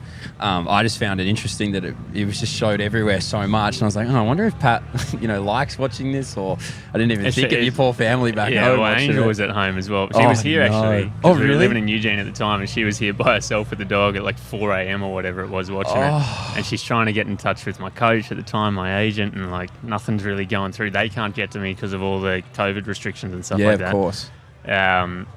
So yeah, I felt for them in that sense because they've just seen me like have this like potential near-death experience on the track and just like, where the fuck did he go? Yeah, I can't do it. I can't get a hold of him. Yeah. He gone. might have died. Yeah, he might not be coming back. We had an interview. Yeah. Oh, We don't know. We about don't that know where interview. he is. Yeah. Yeah. It's gonna be morbid. We're not gonna do this well. Well, now you've stepped into the marathon. You have quadrupled the distance. It's been pretty seamless for you. I feel like, was the marathon always something that you thought you'd step into? Yeah. Yeah, it's always where you thought you'd go. Yeah. Yeah. I mean, I've spent a lot of my career getting out kicked in the last 400, and it's, you know, as nice as it is to have people passing you and not be able to respond. I thought I gotta find a way to win races. But no, so the marathon was always something I think people wanted me to do. It was just a matter of when I was actually ready to do it. Because it's just a long way to run. Yeah. You know, What was the hardest part of making the jump?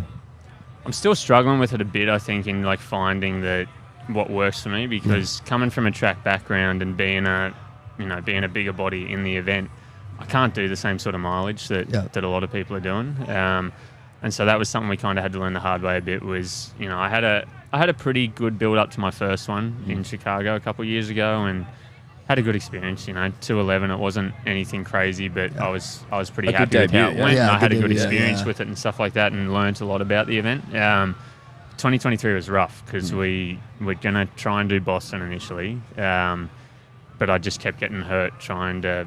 You know, Boston's a tougher course, so you try and train for it almost like it's a 45K or 28 mile race sort of thing, rather than training just for the 26 mile distance. So, well, I was just getting fit, getting hurt, getting fit again, getting hurt, and just got in this sort of ugly cycle with it. And so, kind of had to take a step back that year and just be like, what's actually going to work for me as an athlete, and not just apply the general stereotype for a marathoner in that sense. And so it was great. You know, I sat down with Alistair and Amy, and we figured out that, you know, for me, maybe I don't need to do as much mileage in a weekly sense, but like, let's prioritize those session days and make that the bulk of the work. So, you know, instead of recovery days being, I know a lot of marathoners do like 75 minutes and 40 minute double sort of thing. For me, I just stuck to the 60-30 that I did on the track. help me recover, and then we can really get the most out of those 3 sessions that we do in a week, sort of thing. So, but yeah, and it's been good, and just trying to feed into my strength, which, you know, ironically is my speed in the marathon, you know, which is nice. So it's kind of a long sprint for home, but it's, you know, it's nice going to that start line knowing that I have a good shot if it comes down to the last sort of 10 or 5K if I'm there and my legs are feeling okay. So it's just been trying to play into those strengths, and you know, Houston went really well, and that was a great experience for me. But I'm excited for Paris. You know, it's a tough course, and you almost have to treat it like a long cross country race, which love cross country. That's would favour you, I would think. Yeah, it would be your absolute bread and butter. We can't gloss over Houston because it was your 2:08 performance, and correct me if I'm wrong, it was incredibly consistent split-wise, was it not? It was near on... It was a slight negative split. Yeah, slight negative. What you want. The perfect you take split. it, though. Yeah, even if it's half a second, it. it's still a negative split. No, it was... it was good. I mean, I think what kind of worked in my favour was the paces went out too quick, and I was running on my own, but I think I was able to just kind of do my own thing rather than getting dragged out, because a big fear of ours was that I'd get taken out too quick through the first half, and then when you least die, they just die. Yeah. You know, like you start to go backwards, and it becomes pretty ugly. So I was just able to kind of like really stay consistent, stay controlled that first half and build into it. And luckily the guy who was, you know, he had like a 10 second sort of separation from me through the first half, but just kept it there, was the guy who ended up winning. And so when he started to wind up, I was able to get a little bit of momentum going as well. But yeah, no, it was great. I mean, I think I just put so much effort into that because, like I said, 2023 was rough. And so when I kind of committed to Houston in September, I was like, all right, everything we're doing now is just targeted towards running 2:08. And yeah, it paid off big time. And yeah. Well, you and Houston have a great relationship. I love Houston. Your marathon and your half marathon PB are both Houston. Yeah. What is it about Texas? What isn't it about Texas? Texas boy. What is it about bigger Texas? in Texas. Yeah. I don't know. I mean, it's the time of year. Like, I definitely run better in the cold. You know, not that I've had negative experiences in heat and humidity. Yeah. Can't think of it. Yeah, you became a superstar. It was a positive, net positive. It's Australian from Tokyo. icon. Yeah. But no, I mean, it's a great time of year for me. Like, I love racing when longer distances when it's a bit cooler, and Houston's a great time. January's a great time of year to do that. And it's a flat course, you know. It's kind of one of the few. I think it's one of the few marathons in the US that really gives you a good opportunity to run fast. But for me, I targeted it this year because I think a lot of the fast courses you look at, like you look at Chicago, you look at Berlin, even London, like they're getting taken out in 2:04 or quicker, and you know, that wasn't what we were going to do. Whereas Houston was typically won in around 2:10. And so we thought, like, this is actually a race where if you go out at the pace you're trying to go out at, you can essentially race the second half and not have to focus as much on the splits. And, you know, unfortunately, it was a incredibly fast year for Houston, but it still allowed me to just focus on the race in that second half and not have to focus as much on splits and things like that. So no, it just kind of worked well, and it's a race that's always kind of worked well for me. Like I generally have started my season with that race, and so no, it's made sense the years that we've done it. And I think what's worked well for me is we've never had to force that race. It's always just been something that's come along. It's been on the calendar, and if we've been primed for it, that's great. If we haven't, we've still been able to go and get a good result anyway. So yeah. Wow, crazy stuff. Did you ever think of doing a half? Yeah. Did you ever do a half? No, I didn't do a half. I thought about it. Yeah, but I wasn't too. I didn't feel. I didn't like the idea of it like that. But yeah, no, I never really. It just the marathon seems like almost like a whole different sport. Yeah, like it just seems like such. Oh, it absolutely is. Because I remember I was on the lead truck for New York City, which they would bring like, you know, track athletes that they were hoping to recruit for the marathon and give you the experience. and hopefully you'd get the marathon bug. And I think that made me realize I never want to do a marathon. It's actually counterintuitive. The opposite. Exactly the opposite. Yeah. Like I was exhausted sitting in the truck. Shit, we shouldn't have put him in here. Wrong guy. I was like, yikes, I'm not doing that. It was absolute chaos. It's a much better way to figure it out though than getting to 30K running it and being like, wow, this is I don't like isn't this. for me. Yeah. I'm not having a good time out I think here. the marathon's so interesting in that you don't have a lot of cracks at it. No. Like for the 50, let's say you're a 15 guy. Yeah. Like you could, like you have a bad 15, you get in one a few days later. Whereas like it's the marathon, you're not really. That's not the case. It's a whole lot of preparation into a specific build up. If everything goes well, you do 2 a year. Right. Which is just so much different. And I think a lot of athletes don't quite understand it. And some of the, it's just like getting to the line. Yeah, it it is. seems like just being able to get to the line healthy is. I mean, that's a win in itself. Just exactly. Yeah. That's like such a huge part of it. Yeah. And that's definitely a part that I like have struggled with in the transition. It's just the reality that you're not going to race nearly as much. Yeah. And, that's why we do it. You know, Yeah. 'cause Yeah. you like racing. We don't do it just to go to the track and So you suffer. miss that part of it, like 2 days a the week. frequency of racing? Absolutely, yeah. And I mean, I like racing on the roads. Like I definitely prefer that race to the track races. But there's just races that don't make sense. Like you have to be very specific. Like in this build-up, like I think after Paris, I would have raced 4 times this year, and one of those races was Houston. Yeah. And I've had a couple of hiccups that like coming off of the marathon and stuff like that. That there were 1 or 2 races maybe that I didn't do, but at most I was only going to be racing 5 times. Yeah. Up to Paris. So it's one of those things where you like you said, like you have one shot at it, and you just really have to maximize that. And I think it's one where you can't just go into it the same sort of mentality you go into a 15, which is just like so much pressure to hit time. Like you've actually got to enjoy what you're doing and enjoy part of the race itself. We've seen athletes like Connor Mance was here this weekend running the 10K.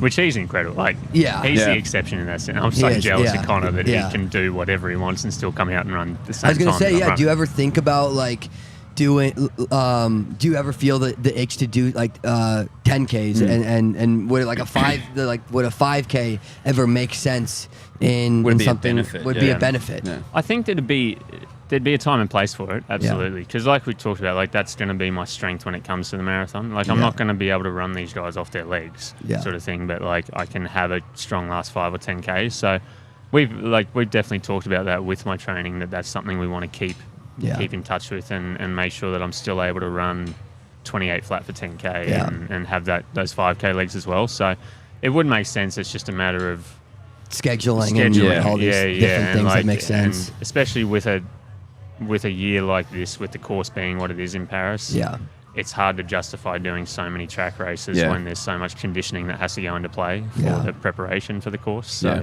but no, like I did the 10K champs before Houston actually, which was a huge benefit because Houston was a flat course and it made sense for us. And I think I ran around 28 flat. Yeah, you were quick. And it was good because then you get to marathon day and 4:52 per mile or 3-minute Ks doesn't feel as bad. Feels good. Or it's definitely not as daunting to do it. Yeah. So it's definitely an important part going forward. It's just like we talked about, the frequency of it and timing it around everything else. Yeah. Yeah. I remember seeing Pat at the 10K champs before he started Zatopek down in Melbourne. I was like, how do you think you'll go? You're like, yeah, you'll be all right. Like, this guy's fucking humming. He's going to be all right. He's flying. I feel like all right's one of those words that like doesn't actually mean all right. It's like you're either like humble bragging or you're terrible. Or you're not fit. You're like, don't expect too much. Or like, you're never actually average. I'm about to show you what I'm about to do. Mate, I got to ask you, obviously you are going to Paris. First time running an Olympic marathon. Got a good crew around you with Liam and Brett in terms of Australians. But what's your expectation? Like what's a success mark for Pat Tiernan in the Olympics? Is it a place? Is it a time? What does it look like for you? Honestly, I think it's such a hard one to set a place in mind because, I mean, there's just so many athletes who are running fast, but with the course being what it is, there's going to be certain people that are more suited to it than others, and you can't really predict how people are going to go about it. So I'm trying not to like set a place or a time as an expectation for the race, but more so I think if I can execute like our race plan going into it, and ultimately just finish well. Because that's something that I haven't been able to do at a major championship so far, is execute. Like I've got there and it's, made the final sometimes and stuff like that. But once I've got there, kind of just got to the point where I didn't feel competitive. I just did something out of fear because I didn't have a race plan in mind and just couldn't execute on the day. So I think for me, if I can just execute what we've prepared and get to the line feeling like I can compete with these guys, regardless of whether they go out and crush it or not, I think that would be a win for me. Yeah. Because it's just so hard. I mean, as well, you get to these championships and the one thing you want to do is, like we talked about, getting to the start line healthy, but also getting there just feeling like you're mentally ready to compete with these guys. Because a number of times I've stood on the start line and looked around and thought, I can't fucking do this. It's a miracle I'm here. But, so it's nice. It'll be great to get to this start line and just look around and be like, if I have the day that I want, I might be able to do something. Yeah. But if I can still just do what I do and everyone else has a better day, that is what it is. But just feeling prepared and putting myself in the best position possible would be a win for me. Bloody oath. I think you're going to have Australians, Americans galore. I always say you're one of the best men in Australian athletics, so I'm pumped to see you get after it. I think we got Courtney Wayment coming up here in a second. Emily Sisson. There you go. Good thing I read the schedule. Pat, mate, before I let you go, I've been spooking this for 8 days. But mate, how fucking good is Australia? How good is it? How do we explain Australia to a bunch of Americans? How bloody good is it back home? I mean, you're over here, and look, I love Eugene. Yeah, great place. I love Eugene. Is Eugene the best representation of the US experience coming over here? No. I don't think so. I think you could have an experience where you'd be saying how good is America as well. But it's a great country. I love Australia. Yeah. I do love Australia. We love going back, and it's just things that you miss. Yeah. What do you miss the most? I miss bacon, honestly. Bacon? Yeah. Oh. What? You don't eat bacon here? No, because they leave the good part of the bacon. Oh, they leave the fat? They have the strip. Yeah. So they've got all the fat. They don't have any of the meat. Oh, what? Yeah. It's what Canadian bacon. Canadian bacon's what you call it here, right? I gotta see. Ours is really Australian crispy. bacon. We got really It's a crispy monster. bacon. Yeah, that is a good point. Yeah. Well, it's like there's an art to cooking bacon in Australia. Whereas here you just chuck it on Just chuck that thing. and flip it. Chuck And it then in- chuck and flip. If Yeah. it touches your tongue and it melts, it's perfect. Yeah, over that's here. what- Whereas in Australia, there's a delicacy to how you. Oh, make we don't it. like chewing. No. We- I've seen it. You've seen I've me. seen Eric eat. I like to swallow then digest. Yeah. No, that bacon better melt in your tongue. No, because the only I thing didn't here. see you saying bacon, to be honest. I didn't see Well, that. roomy. it's a hot topic. I thought maybe coffee. I thought maybe the beach. I've got a terrible taste for coffee. Yeah, I know. okay. I'm This letting is you really- down. I'm letting you down. It's okay. Yeah. I actually like how you said, "How good's Australia?" Yeah, he goes, and he was like, "Look, "America's pretty good." America's Yeah. sick." I mean, the problem is Eugene's not that great, I've but chosen to America- live here. Yeah. I've chosen to live here. I can't be on air's True, bagging yeah. about where I live. I think we Because it's a we choice. can. I have been. But I don't live here, so you got a great point.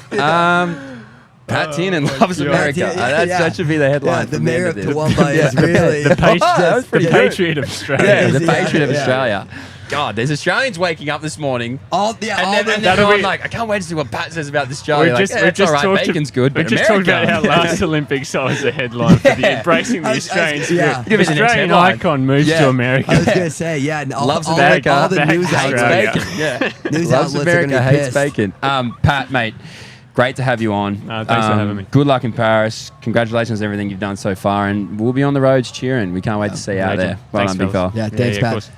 All right, Chris and everyone will be back next with Emily Sisson. There we go. Got that one right. Seems like you've been wasting time trying to find your place in life. You need to get your ducks all in a row. So take some time to understand that life is a race. Ooh, for each and every man. Sometimes people will treat you like worn out shoes, but they don't know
We are back, CITIUS MAG live from Eugene, Oregon, and we are joined now by our American record holder in the marathon, your U.S. Olympic Marathon Trials runner-up, Emily Sisson, heading to a second Olympic Games. How's it feel? I'm getting excited now that I'm here, doing the team processing and everything. It's starting to feel real. Back in February, I was complaining after the race, not complaining, but I was like, I have so much time, I'm not not that I wasn't excited, but I was just like, it doesn't feel real yet. And my husband's like, don't complain about that. Like, no, literally no one feels sorry for you. You qualified for an Olympics. Like, you just have to wait a bit.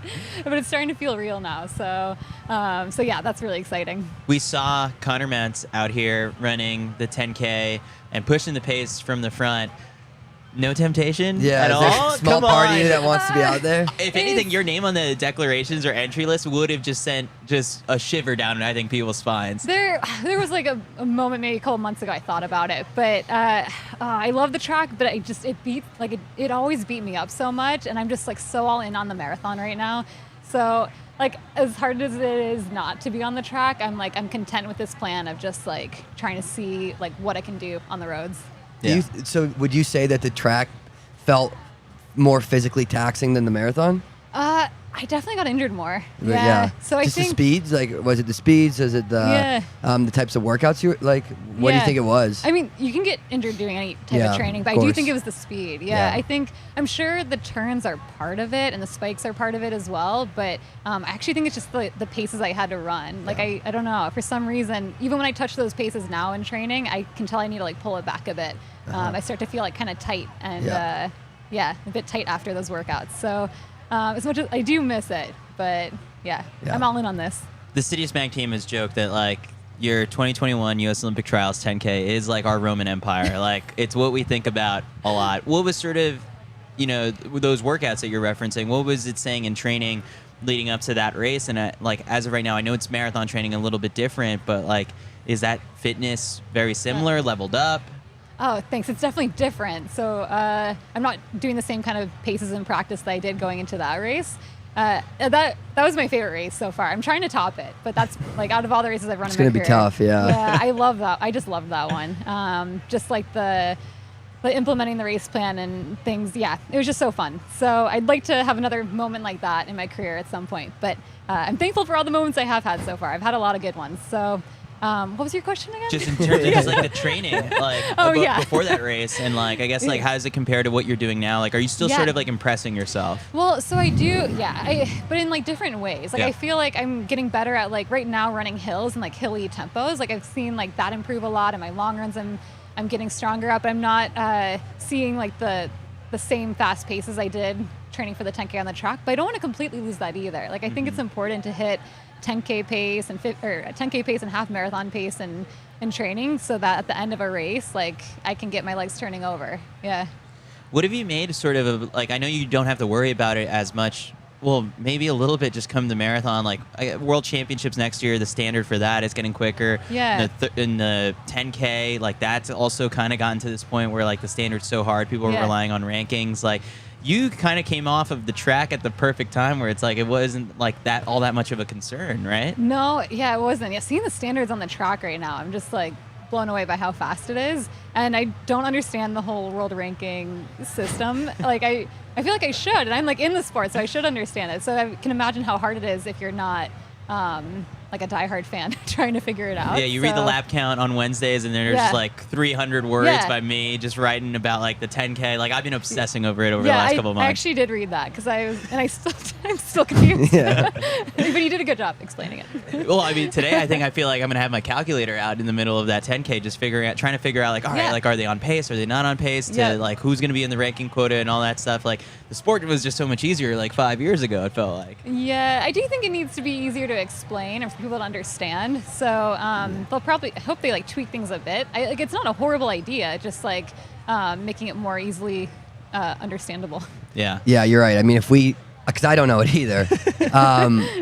So if we don't know it, it's going to be tough for a new fan trying to get the hang of it. It's an easy way to kill 30 minutes during a track 10K broadcast. A lot to talk about. Yeah. So the last time I guess people saw you in action on a national broadcast was probably the marathon trials. How's training been going since then? Yeah, it's been good, thanks. Yeah, it's been different though, like very different than the last 2 marathons I've done in terms of the course itself. We knew we'd have to change things, but also just something we kind of thought about, but not really. Like this is my 3rd marathon in, I don't know, like how many months has it been? I don't know why I'm asking you this. Like you're keeping track. 3rd marathon in the last like 10 months. Yeah. So I realize I do need to work on making sure I'm still moving well and like staying fresh enough, like that I don't turn into like my stride doesn't turn into too shuffly or I get too kind of beat up from just the miles. And like, yeah, so that's been kind of important for me, is to make sure I'm staying on top of that and focusing on still feeling good, which I know is kind of hard when you're marathon training, but it's important for me to feel like I'm moving well and feeling strong in workouts and not having to like feel like every workout's a complete grind. So so I've been focusing on that a bit too, this build up, just because it's the 3rd one. Yeah, you got a sneak peek at the course in Paris. What were the first impressions of it? Yeah, I mean, it's challenging and like it's hard to explain it because I can't compare it to any other course. It's not like a New York, it's not like a Boston. It's hilly, but it's hilly in the middle. And the first, like, I think it's like the first 15K is flat and the last 10K is pretty flat too. But the hills in the middle are big. They're really heard they're big monsters. Hills. I know, they're monsters. Yeah, the part when I first saw it, I was like, whoa, was that 30K? Like there's this downhill and it's so steep. I just was like, I'm like, okay, that's insane. I don't think I want to even try to replicate that in training because it was just such a steep, aggressive downhill that I'm like, if I try to do that in training, I think I'll actually get injured. So I need to find more creative ways to like callus my quads for that downhill pounding. So yeah, I want to get to the bottom of that hill in like a decent enough position that I can still like finish like strong. So I think that'll be important. Yeah. What are the creative ways that you're callousing the quads? Like I said, I don't want to try to do that hill a ton in training because it just was so aggressive. So I am trying to do like long downhill like training, just like on an easy day run, so that my legs don't get as beat up, and they are adapting to that. I'm doing stuff in the gym to prepare like my legs for it, but also my core. Like I want to feel like I'm running downhill like and feeling strong. And then in practice, I'm trying to also, when I'm running downhill, focusing on like relaxing a bit because I carry a lot of tension, like just naturally how I am when I race. And so I'm just trying to make sure I like relax my body and kind of just like practicing that downhill running a bit. Yeah, the downhills are the big focus, but also feeling good on the uphills too. The more and more I hear about this, so I'm doing the all-comers marathon the night before you race. Oh, are you? Yeah. Oh, so cool. My training has not been going well.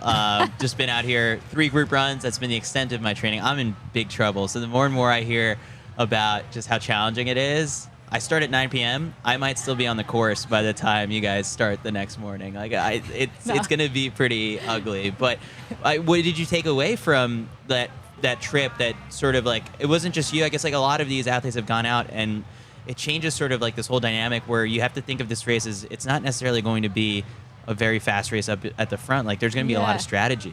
Yeah, I was like briefly talking to Pat about this as he was leaving and I was coming.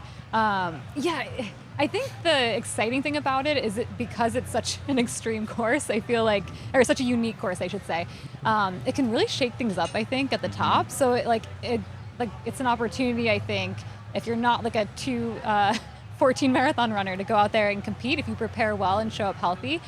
So that's what we're trying to focus on. And it's like striking that balance though, because you want to prepare for the hills, but like if I only like do all this crazy hill training and then I show up and I'm like injured on the start line, it doesn't matter that I did all that in practice. Like if I can't go out and like, I don't know, run like what I'm capable of. So it's like finding a balance of that, but then also like being like, could be a good opportunity. So that's exciting.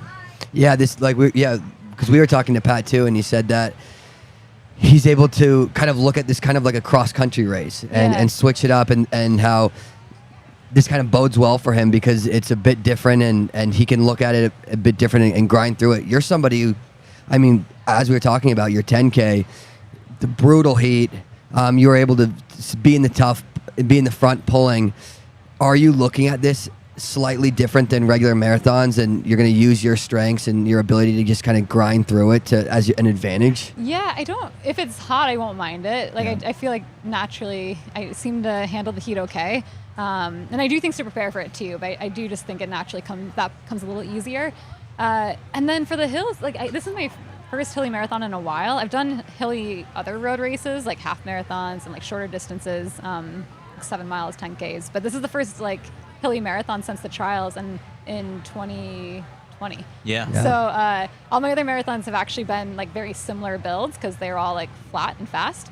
So yeah, it's fun switching it up though, because I don't know. I think switching things up keeps the sport fun and keeps me like in it. Like I like a new challenge. Yeah. So yeah, and knowing that like having, I think it's important to have confidence in the plan that you like choose going into this race and like staying on the start line knowing like you did everything you could. So I'm going to focus on my strengths and know I'm like, if it's hot, like, okay, like I know I can run in the heat. I've done it before, I can do it again. And then on the hills, like know whatever we like worked on in training, like having confidence in that, like that strategy. Yeah. I guess one of the factors that I guess you're still maybe trying to figure out too, because we talked about this in February in our like reflection podcast after the race, was the side stitch or the cramp. Yeah. Popped up again, I guess, like in New York. It did, yeah. Yeah. So what's been up with that? Well, the good thing about getting those side stitches is like I've been able to rule a lot of things out. I actually thought it was just a marathon problem, so I was really shocked in the 10K. But because I keep getting them, like there's a lot of things that can cause side stitches, and for a while I thought there were like things I should pay attention to that now I'm like, okay, I actually don't think that's it. I do think it's the fact that I can make it go away in a race to me is according to my like therapist that I see, is like a sign that something biomechanically is off. And I can kind of see it. Like, I don't know why I didn't see it before, but like in my stride, like my arm swing's been a bit odd, like the last like little while. So I've actually been working on a lot of like strengthening for the hills, but also like strengthening to fix that now, like in my core and posture, to make it like easier for me to breathe during a race. Because that's actually something we've noticed in practice. Is my husband actually noticed it in a few workouts lately. He's like, your breathing's getting really shallow. Like, so something is breaking down a little bit and making that harder. And so now I have time. I've got like 6.5 weeks or whatever it is. And like that is enough time to like build strength and try to correct these things. So not ideal to keep getting them for sure, but they can really throw a wrench in things. But it's kind of like an injury. You got to figure it out and like be optimistic you're going to figure it out. So. Yeah. What do you do in the middle of the race to like get rid of it? I actually just have to slow down. That's really? it. Yeah. Like I find if I slow down to like over 5:30 miles, it'll go away. And then I have to focus on breathing. Like have to like really focus on breathing in deep. But then I can make it go away. Like I just have to wait. And then when it's gone, I can like slowly pick it back up again. Sometimes in the trials, I was like massaging or like poking at it. Cause it feels like my ribs get kind of tight too, actually. But yeah, honestly, just slowing down, like it helps. What do the next sort of few weeks look like for you in terms of just like, is it Flagstaff? I know you've been back Northeast for a bit. Yeah. What's the split? I'm going to be in Providence until we go over to Europe. So I think with my coach's training, I just seem to do the best at sea level. I tried doing an altitude stint a couple months ago. And I actually, in hindsight, I'm like, I probably should have focused on just freshening up for my 3rd marathon build. But, you know, that's fine. We, like, learned that. Things are, like, coming around. But I'll stay at sea level, and then I'll go over. We're going to go to Spain, actually, like 2 weeks before to get on the time zone. When we were in Paris, we didn't think the training there seemed that convenient and that easy. So we're like, we actually have friends that train there, and they're like, we can show you around and tell you where to train. So we're going to go there, and then I'll pop over to Paris, like, 5 days before. No opening ceremonies? No, but I'll be at the closing. Yeah. So that'll be fun. Yeah. So for this whole entire build-up, does it feel like all that different? Like you're coming into this one as Emily the marathoner versus Emily on the track. Like, is that a mental shift that you have to make, or is it sort of like you look around and a lot of the people you race, like a Helen O'Beary, you know, will be in this race? No, not really, because I actually like switching things up. Like I used to like going from the track to the roads, back to the track. Like I think it's fun to just switch up distances, so I never really have to like mentally shift. If anything, if I only do one distance over and over again, I get kind of bored. So I'm like, so I'm looking forward to maybe like doing some shorter races again. Not bored. Bored's the wrong word, but like I think it's fun. So I like the challenge every race presents. And the marathon just feels like this big challenge still. So yeah. Do you have any fun trips like planned? Like when the race is done, you get to spend some time in Paris and do some fun things. Yeah, I'm gonna stay for the closing ceremonies. So stay through like that Tuesday, I think. And then Shane and I are going to go to the south of France for a few days, and so that'll be fun.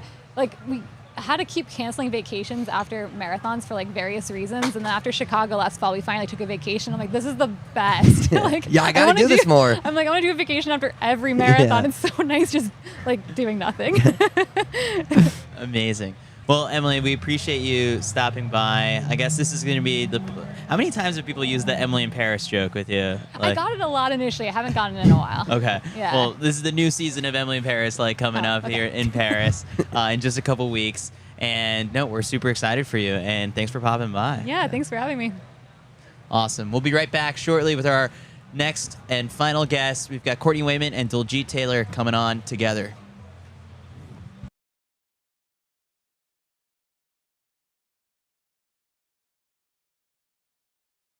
Need to get your ducks all in a row. So take some time to understand that life is a race. Ooh, for each and every man. Sometimes people will treat you like worn out shoes, but they don't know that you can't lose. Come and be a winner.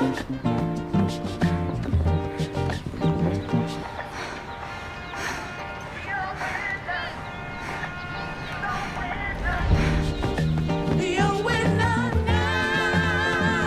Now you're a winner. Oh, baby. Oh, come and be a winner.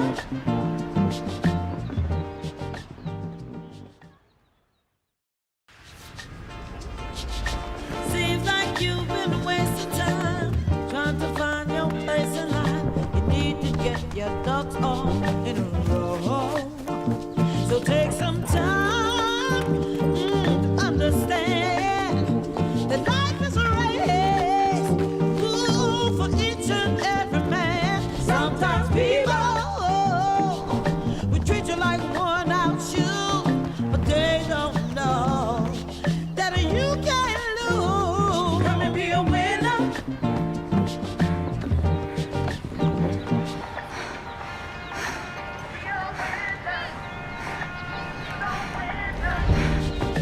Be a winner now. Now you're a winner. Oh, baby. Oh,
right, we are back, CITIUS MAG live from Eugene, day 9, and I'm joined by a freshly minted U.S. Olympian, Courtney Wayment, and Coach Diljit Taylor in the house. An amazing race, probably one of the most thrilling races of this entire trials. You've had a couple days to process it. How are you feeling? I'm feeling good. I'm happy. I'm excited. It was a fun race, and it's a dream come true. And you know, it may hopefully it's not, but it may only ever be a once in a lifetime thing. So just trying to soak it all in. And I don't think it's gonna be a once in a lifetime thing. I think there's more to come for sure. Coach, we saw the video of you mic'd up during the race. Has your heart rate come down since then? Yeah, it was elevated till the very, very end of the race, which was probably not our prediction of how it was going to play out. But yeah, a little bit of relief and a lot of excitement. Can you describe sort of like the stakes, right? Everyone, you know, you've been to enough of these. This is different from an NCAA championship, it's different from a U.S. championship. Everyone's careers, contracts, whatever it might be, really ramps up for like the U.S. Olympic trials. And I love just sort of like all the mental health work that you do with your athletes to get them prepared for a stage like this. It doesn't begin when you land in Eugene. This is like months and months, years sometimes, like in the works, I guess. How do you start to kind of get your athletes ready for the trials?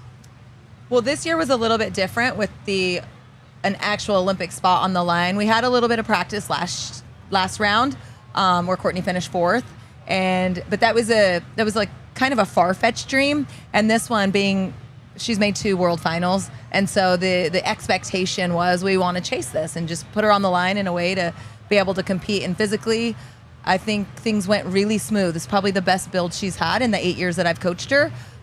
Mentally, it probably wasn't the best build. I think there were some battles that she faced, and you know, the race never tells the whole story. And so being someone that saw what she overcame to make this team, I think is going to make this one really special. It won't be the only one, but this one is special for just the resilience and grit that she's had to get to this place.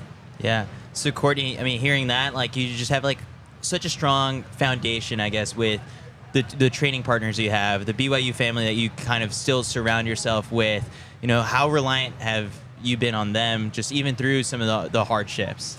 yeah, I'm gonna be honest. I was kind of talking to Coach Taylor about this before the race, but team or no team, I was carried to that line to get to that starting line, and I have the best support system in the entire world. You know, I have all of the BYU people. I have, you know, past and previous teammates and people on the team now, the women's team. I have my family. I have my training partners that I've been with for almost a decade. Coach T, I've been with a decade. So when you're surrounded by the same people who are consistently loving you and supporting you, that's not based on your performance on the track. Getting to that line, that was the win. And so I was carried by a lot of people, and I owe a lot of people a lot of thank yous. But yeah, I'm very, very lucky to have those people in my life for sure. Obviously faster 3 years later, like we see just sort of the results on paper.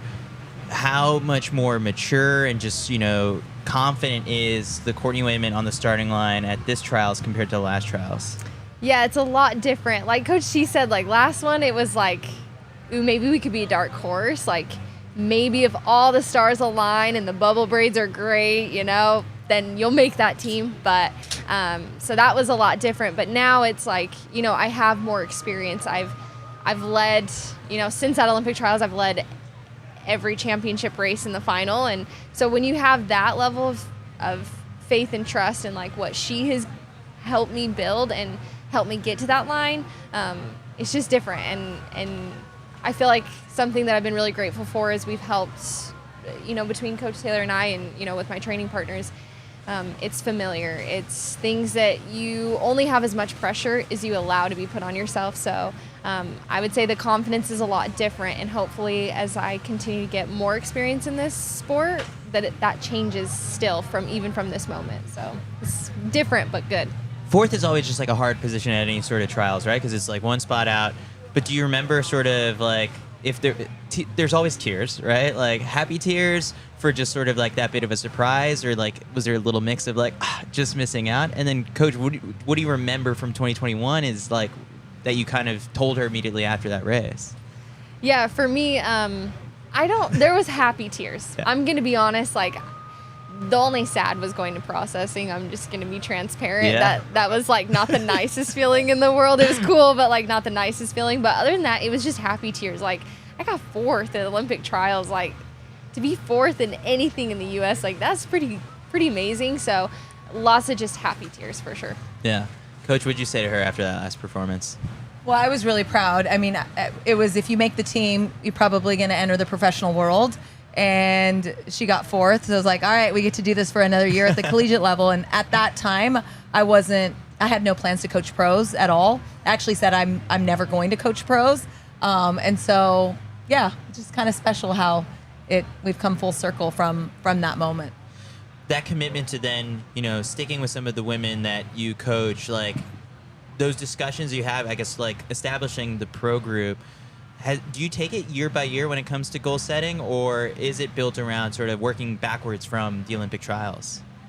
It's year by year. I think what we did 2 years ago has gotten her to believe that she could do this. I as a coach, though, for me, this is a fairly new world, just as new as it is for her. And I took some of the confidence from, what we've been able to do and how they've been just elevating their performances year after year. But I was scared for Paris. Like they know I was scared, and I was scared starting like January. It was scary. But I just bought a bunch of Paris apparel. So I had like all these Eiffel Tower outfits. I'm not joking. And every hard workout that these pros had that were key workouts, I showed up with like Paris, Eiffel Tower, Paris. Because I was like, I'm not fearing this. Like, this is, so when I saw the Eiffel Tower at the finish line, I'm like, I've been wearing that for months. Like, it's fine. I'm not intimidated by this.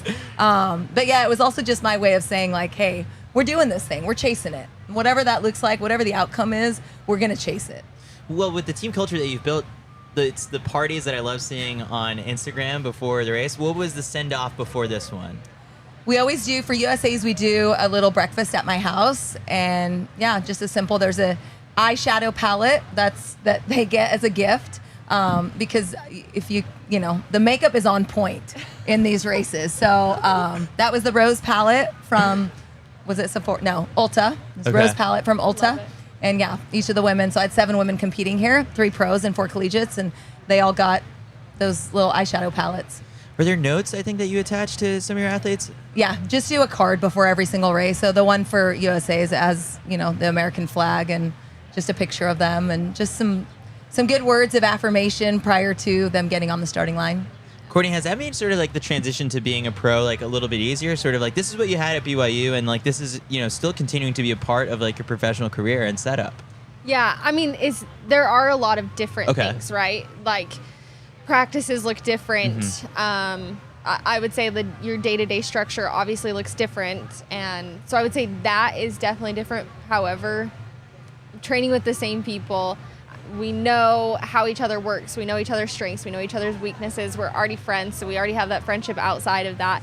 And Coach Taylor, all these traditions, she still does them, right? Like, she talked about some of those, but like we wear red, white, and blue, and she makes the same food, and we eat the same meal on that breakfast. And so those traditions have been, I think, really key in helping us stay grounded in where we're at and having this be the thing that we get to do rather than it becoming maybe more encompassing, that it could feel like when this is your job and this is your every choice that you ever make every single day for years leading for one race, Building up to this one, I think a lot after Emma Coburn, scratched, after Courtney Frerick scratched, I looked on paper and I was like, all right, Courtney Wayment's the favorite to make this team, just granted the fact that you have you're the only person in the field who's made the last 2 world championship finals. What did you take away from those experiences and that championship run essentially to help benefit you here at this championship stage? Yeah, I think in 2022 making that world final, that was just so cool. That was like icing on a cake of having that 2022 year. So getting that international experience was really good. So that's kind of how I would encapsulate that, of just gaining experience. And then last year it was like, okay, I have the experience now, I want to do something, and it fell short. And that was very motivating of okay, I don't want to just be making finals. I don't want to just be making teams. I want to do something. So I think, again, experience and then falling short and not getting your goals, like that was super key in how I came back and was building for this year. So a lot of good came from both years, and they're different, but they led into, okay, how am I going to face this year? Coach, I guess they were really quick to give so much credit to Emma and Courtney for really being the ones to like pave the way for the state of the U.S. women's steeplechase and just how fast it's gotten, and how, you know, there's that assurance that if you are successful at the U.S. stage, you can also mix it up with some of the top people in the world. And it's interesting because you've been able to watch now just over the last couple of years that Courtney has etched her way sort of into that, you know, U.S. history telling of the women's steeple. Where do you sort of assess and see her place in like the whole story of the elevation of women's steeplechasing? From a performance standpoint, I think we just continue to grind away and show up as, you know, in really good shape to continue to chip away at those times. Obviously, a sub-9 steeple at some point is the goal, and that's just the goal. But for me, it has to be bigger than that. And I hope when she leaves the steeple, so many young girls are inspired to chase a dream, whether it's in the steeple or not. That's the end goal, is regardless of what time is on that record book, because those get rewritten. Mm-hmm. But the inspiration that you leave in the sport for the next girl, that doesn't get rewritten. That just gets passed on. And so I hope the legacy is bigger than a time or a medal or a team. At what point was it maybe in the wintertime or in January, February, was there ever a time where the two of you sat down and mapped out, okay, for the trials, if you happen to get in this shape, you're good to make the team? Like, did you ever think in terms of times? Because we look at the results, like, you told anyone 9:06, you're like, okay, that makes the team. Well, I thought 9:08 would win, okay?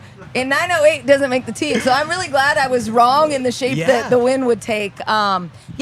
King for Paris, obviously the system is written so that we're really sharp at that time. But I couldn't have predicted that. That was wild. I mean, the entire time I'm like, are you kidding me? Like, that's another 71, and they're all still there. So there was a little bit of panic from my point. I'm glad she stayed composed, because it's like, how are they not dropping? No one's dropping. And to close like that, but how magical was that? Oh. To the entire race, for everybody in the field. That was chills around the stadium to just see. They were sprinting the entire time. So yeah, I thought 9:08 that would get a good wind, and we would, we'd wind it up, and it didn't work out that way. So Courtney, put us in your shoes. How'd you keep your cool throughout the whole entire time? Because it was fast from the get-go, and yeah, like you said, like anyone looking at the splits was like, how are they doing this? Yeah, I mean, I think it helps that I felt very confident in what I could do. I feel like I'm very good at, like Coach T said, winding it up, and I feel very confident leading. So I think that really helped. I will be honest, as much as everyone else felt shocked, I would look at the board and I'd be like, oh my, there's still 5 people here and there's 2 laps left. Like, I was like, I kind of wasn't planning on that. But even with a lap to go, I was like, oh, there's 4 of us and there's only 3 spots. But I really, in that moment, I was like, oh, Coach T prepped me for that. And so it was just kind of just relying on everything that I've done, that I was like, oh, I'm ready for this situation, even though maybe it looked different than what I thought it was going to with 400 to go. But just preparation from Coach T, to be honest. I was like, okay, this is what I'm doing, and I know I'm ready to go here, and I know that I'm ready to be fatigued but finish hard. So you never saw a split that like freaked you out? No, not really. I mean, did I really hear splits or see splits? Not really, but I knew I was moving. But at that point, it wasn't even about the splits. It was like, I got to try to run away if I can. So if we saw the full 9-minute version of you being mic'd up, like was there anything that got pulled or left on the editing floor that was maybe you just freaking out a little bit more? Yeah, there was a lot of Indian prayers in there, Okay. like I was just like, Waheguru, Waheguru, it was, first of all, you forget that you're mic'd up. Like in that moment, like obviously they put the little magnet thing on you, and then you get into your groove and the gun goes off and you're just in coach mode. And so it was kind of interesting to look back and be like, wow, if I saw that woman on the rail yelling like that, like it's kind of lunatic. But but yeah, there were some words that probably BYU wouldn't approve of that were asked them nicely to edit those out. It's such an intense feeling, and as a coach, that's my first Olympian. And you can't, like, NCAA championship, that's kind of the pinnacle of our sport, and I've been lucky enough to have women that have gotten those, but that feeling was completely different, and it was so many emotions in one, but most of all, like, knowing how hard she's worked and how much it meant to her. We're very intentional in conversations that we had to put her in the best place to be able to do that. And so, it was, there was a lot of feelings going through, but the sense of urgency that I felt, I wanted to go out there and like run the last 400. But just, she's so smooth over the barrier and so good off the water jump. So I have a lot of confidence in that part. It was really between the barriers where I was like you could hear me on the last lap. I'm like, no, like, don't let them go. But yeah, she handled it so well. And just, there was no ounce of panic in her eyes or her body at all. And I feel like I know her pretty well. It was just really calm and collected. And I think she was very confident coming off that last water jump. Courtney, what's the most involved you've seen Coach in a practice? Sort of like when she jokes about like running with you guys, like we've seen videos where you actually do jump in sometimes, but with you, like, have you cleared a water barrier with her yet or anything? No, Chris. I am not trying to get injured. Yeah, you still got to supervise the other practice. Yeah. But what is it about Coach that makes it fun? Well, it's a lot different than it was at BYU. In the pro world, because I'm not an NCAA athlete now, we can just have good jokes all the time. All sorts of jokes. Whatever is going to get you motivated for the day, But, no, it's fun. I mean, what you guys see on the track, with that mic'd up, like you see how passionate she is, but we get that at practice all the time, and it's looped in with fun. And she does a really good job at making it fun, especially when things are getting really hard. She'll make funny jokes. And so it's like, oh, crap, like she really means business on this one, actually. But it's just fun. And we get that passion all the time. And, it's all the time for us. And I love it.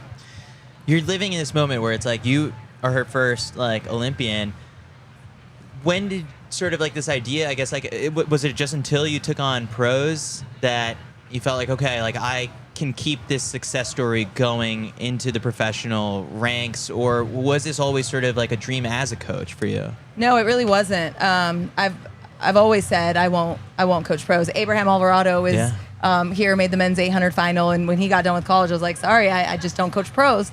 But these three women, Anna, Whitney, and Courtney, they all finished, right around the same time. They were all three national champions for BYU.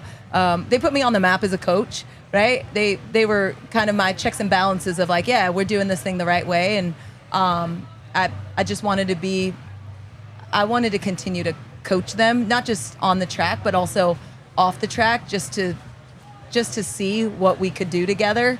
And it's a very different coach-athlete relationship, very different. And so I think they've all three represented me really well, and what they've done it's been greater than I could have imagined coaching pros. I actually like have a bigger bug now to like be at this level. I walk on the warm-up, and there's 2 years ago I'm looking around and there's no female coaches at the World Championship. There wasn't any here when we hosted, or when Eugene hosted.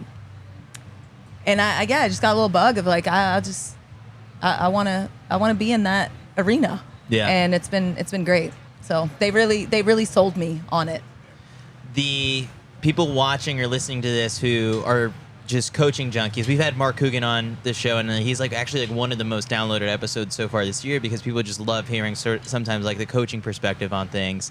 And one thing that we found super interesting about it is just sort of like the talent ID of like he sees the potential from someone in a Division II school or whatever it is, and he's willing to take a chance.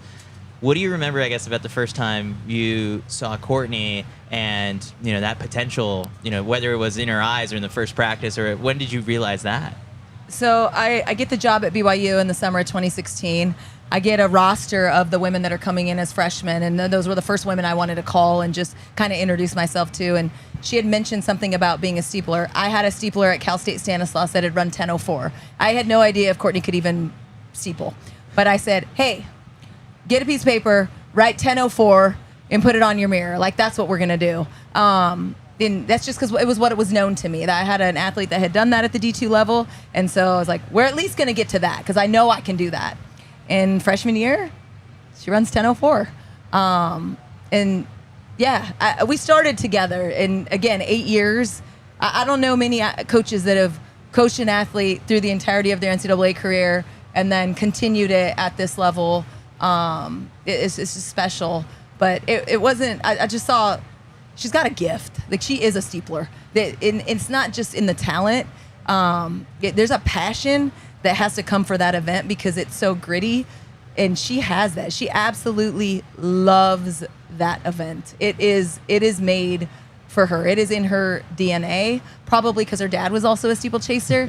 But yeah, she's meant for it. And I had no idea what the end game was going to be at all freshman year. Matter of fact, the first 3 months, I just convinced her to stop going on so many dates. That was like the first part of our cross country season as freshman year Courtney. So can't say I predicted or saw that. What I saw was a passion for the sport and her ability to just go, okay, you think I can run 10:04? I'll go run 10:04. But yeah, we've come a long way since then. We're almost a minute past that. It's like 9:06, 10:04. Like, it's been good. That all sounds accurate to you? Yeah, that's like exactly what happened. Like, my very first steeple, it was just her and I. We were at a really low-key meet at USC. There was 2 other women in the race, and she pretty much just bounced between she just ran a square while I ran in an oval. Yeah. And like, we would talk. Like, I was like, what lap am I on? Like, it's just, I don't know. There was just immediate like belief from her, and I feel like a lot of trust from me, and I don't know, yeah. But it's all very accurate. There's like that line, I think, in the final episode of like The Office where it's like, oh, you have to like kind of remember when you're in like the good old days because like before, you know, it, like you pinch yourself and like they're over. Like you're in that right now. And do you feel sort of that? And like, is there anything that you like do? Like, is it journaling or whatever it might be to just kind of keep yourself reminded and chronicle, I guess, sort of like this is awesome.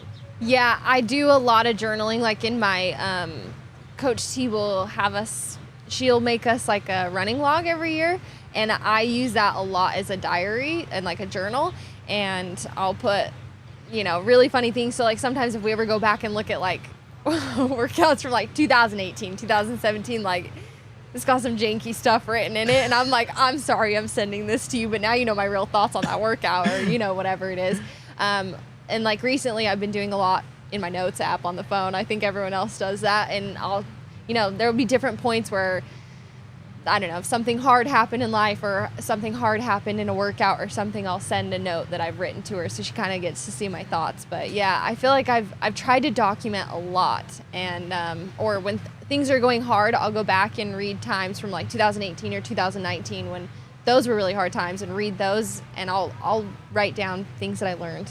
And so I'll read those and be like, okay, if I learned that then, maybe I need to relearn that now, or things like that. So I do try to keep as much as I can close all the time.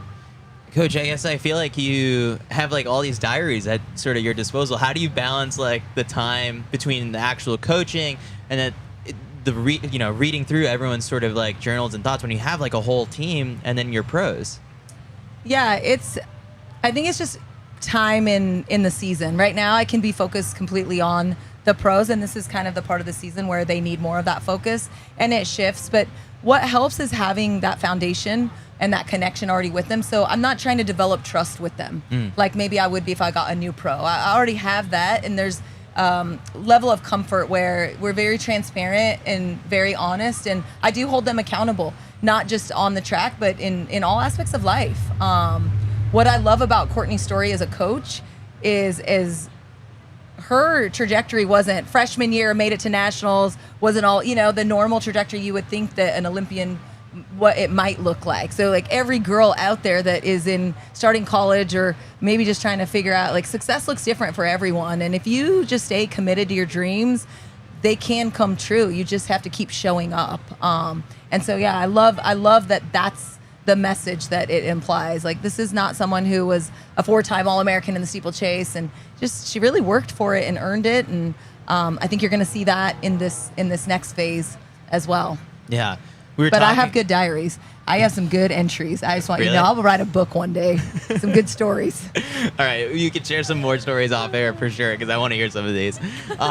Mac, you might have to help me out here, because we did this segment with Mark Coogan about overrated, underrated on like certain like things in coaching right now. Trending things in coaching. Okay. And like, I want your sort of rapid fire sort of takes. If they're underrated, overrated, or you could say like properly rated. Like they're like, okay, I don't have like a harsh stance on either of them. Olipop, underrated. Yeah. Okay, this is Look into which camera, Mac? Yeah, where do This we want? camera, Like, right here. I need Olipop to sponsor me. I am a regular consumer, one a day. Orange squeeze or lemon lime, favorite flavors. But yeah, I love this stuff. Yeah. This is underrated. All athletes, all runners should be drinking one of these every day. It is the runner's soda. Like, It is. Yeah, it really is. That gut health through the roof at Yeah. BYU. Because don't you keep like a whole fridge like worth? I do. And you know, as some of you may or may not know, BYU has a strict policy on what beverages we can consume, and this is BYU approved. So Love it. Alter G's. underrated. I like the boost though. Okay. Yeah. Double threshold. Properly rated. Really? Yeah. Okay. What I'm a fan. you are? Yeah, but you're gonna get nothing else out of me about that. Okay. All right. Lactate testing. Overrated. Overrated. Have you tried it at all with the pros? No, I've been wanting to, but I'm just gonna stick with the overrated. So if I think it isn't needed, then it's not needed. Altitude training. I feel like I know. the Oh, answer. underrated. Yeah. Underrated. Super shoes. Oh, properly rated. Yeah. Properly rated. Bicarb, like the little thing that everyone's taking nowadays. All of that stuff, I feel like it's individually rated. Really? Yeah, individually rated. Some people Some works, people swear by it. and other people poop their pants Yeah. in the race. Yes, Yeah. that does happen actually. It does. Yeah. Weight room. Underrated. Underrated. How often? How many days a week are your Twice a pros? week. Twice a week. Yeah. Okay. Soft surfaces. Yeah. Underrated. Underrated. We need them. Yeah, Coogan was like explaining everything like for a whole minute, and I Yeah. love that you're just rapid No, fire. I hard just like stance you on said it was rapid fire. Yeah. No, you're doing it incorrectly. What else is there? Band exercises. I'm gonna start using those more, but I think those are properly rated. Okay. We do a lot of activation, which is the same thing that you can do with the bands, but BU's track. who Careful, you meant it. properly Yeah. rated. Yeah, you want it. We want to keep going there. I think that was about Okay. it. All right. Final thing before we close it out is before we started rolling, I asked opening ceremony plans, and you're like, no, Paris is a business trip. So the next couple weeks, I guess, what does it sort of look like? Any other races so far that popped up on the calendar? Like, Yeah, we'll go to LA, the sound running meet, I Okay. think July 20th. So we'll go there. Unsure what. Yeah. We'll see. But yeah, then we're just going to hit a good training block until Paris. you also hit the 5K standard, I guess, this indoor season. Was there any sort of like, I guess the doubles wasn't possible at all at these trials, but is that like sort of like a down the road type of idea for you? Because you crushed that. I mean, maybe. I'll never say never to Yeah. anything, but I mean, I'm going to be honest, like, I love the steeple. Yeah. That's like my passion. Like, it's more than just having success in it. It's like, I love the steeple. Like, I will finish workouts and say the most absurd things after the workouts because I just love it. Like, I'm like, that was so fun. Yeah. Like, I genuinely have a lot of fun. And the 5K, I've had success in it as well. But it's for fun. Well, see, this is what I love. When we ask sort of Rye Benjamin, it's like, you are one of the best in the country in the 400, and that's not even like your specialty event. Like, why don't you just do the 400? And he's like, Yeah. no, because I feel like that would be giving up on the 400 hurdles. And he has like unfinished business, whether that's the gold medal or the world record. Like, he's committed to mastering his craft before moving on to anything else. Yeah. What would kind of the equivalent be like for you, sort of when it comes to mastering the steeple before the idea of like jumping into anything else would be? Yeah, I mean, I've made 2 world finals. That's great, but I want to be a part of that wave of putting American women's steeplers back on the map. I mean, they've been on the map, but like, let's be dominant again. And yeah, do things that have never been done for an American. I would love to chase those kinds of things. Coach, you were nodding your head about like the Rye analogy. Like that's just sort of like the perspective and mental focus an athlete should have. Yeah, especially for an outdoor event. I think we can. It would be nice to run what she ran in the 5K at an outdoor meet at some point and just continue to bring PRs. I think it helps. All of that stuff helps.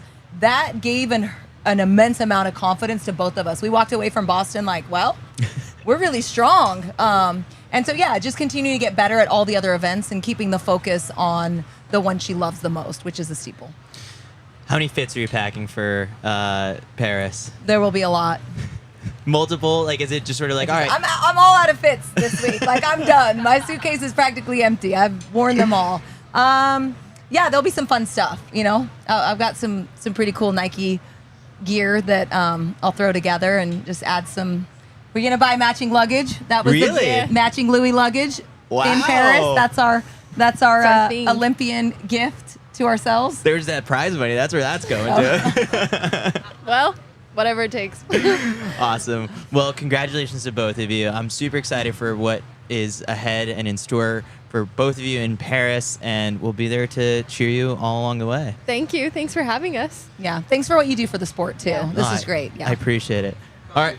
I donated once upon a time. Actually, in the early years of CITIUS MAG, I Venmo'd or did something because I'm a supporter.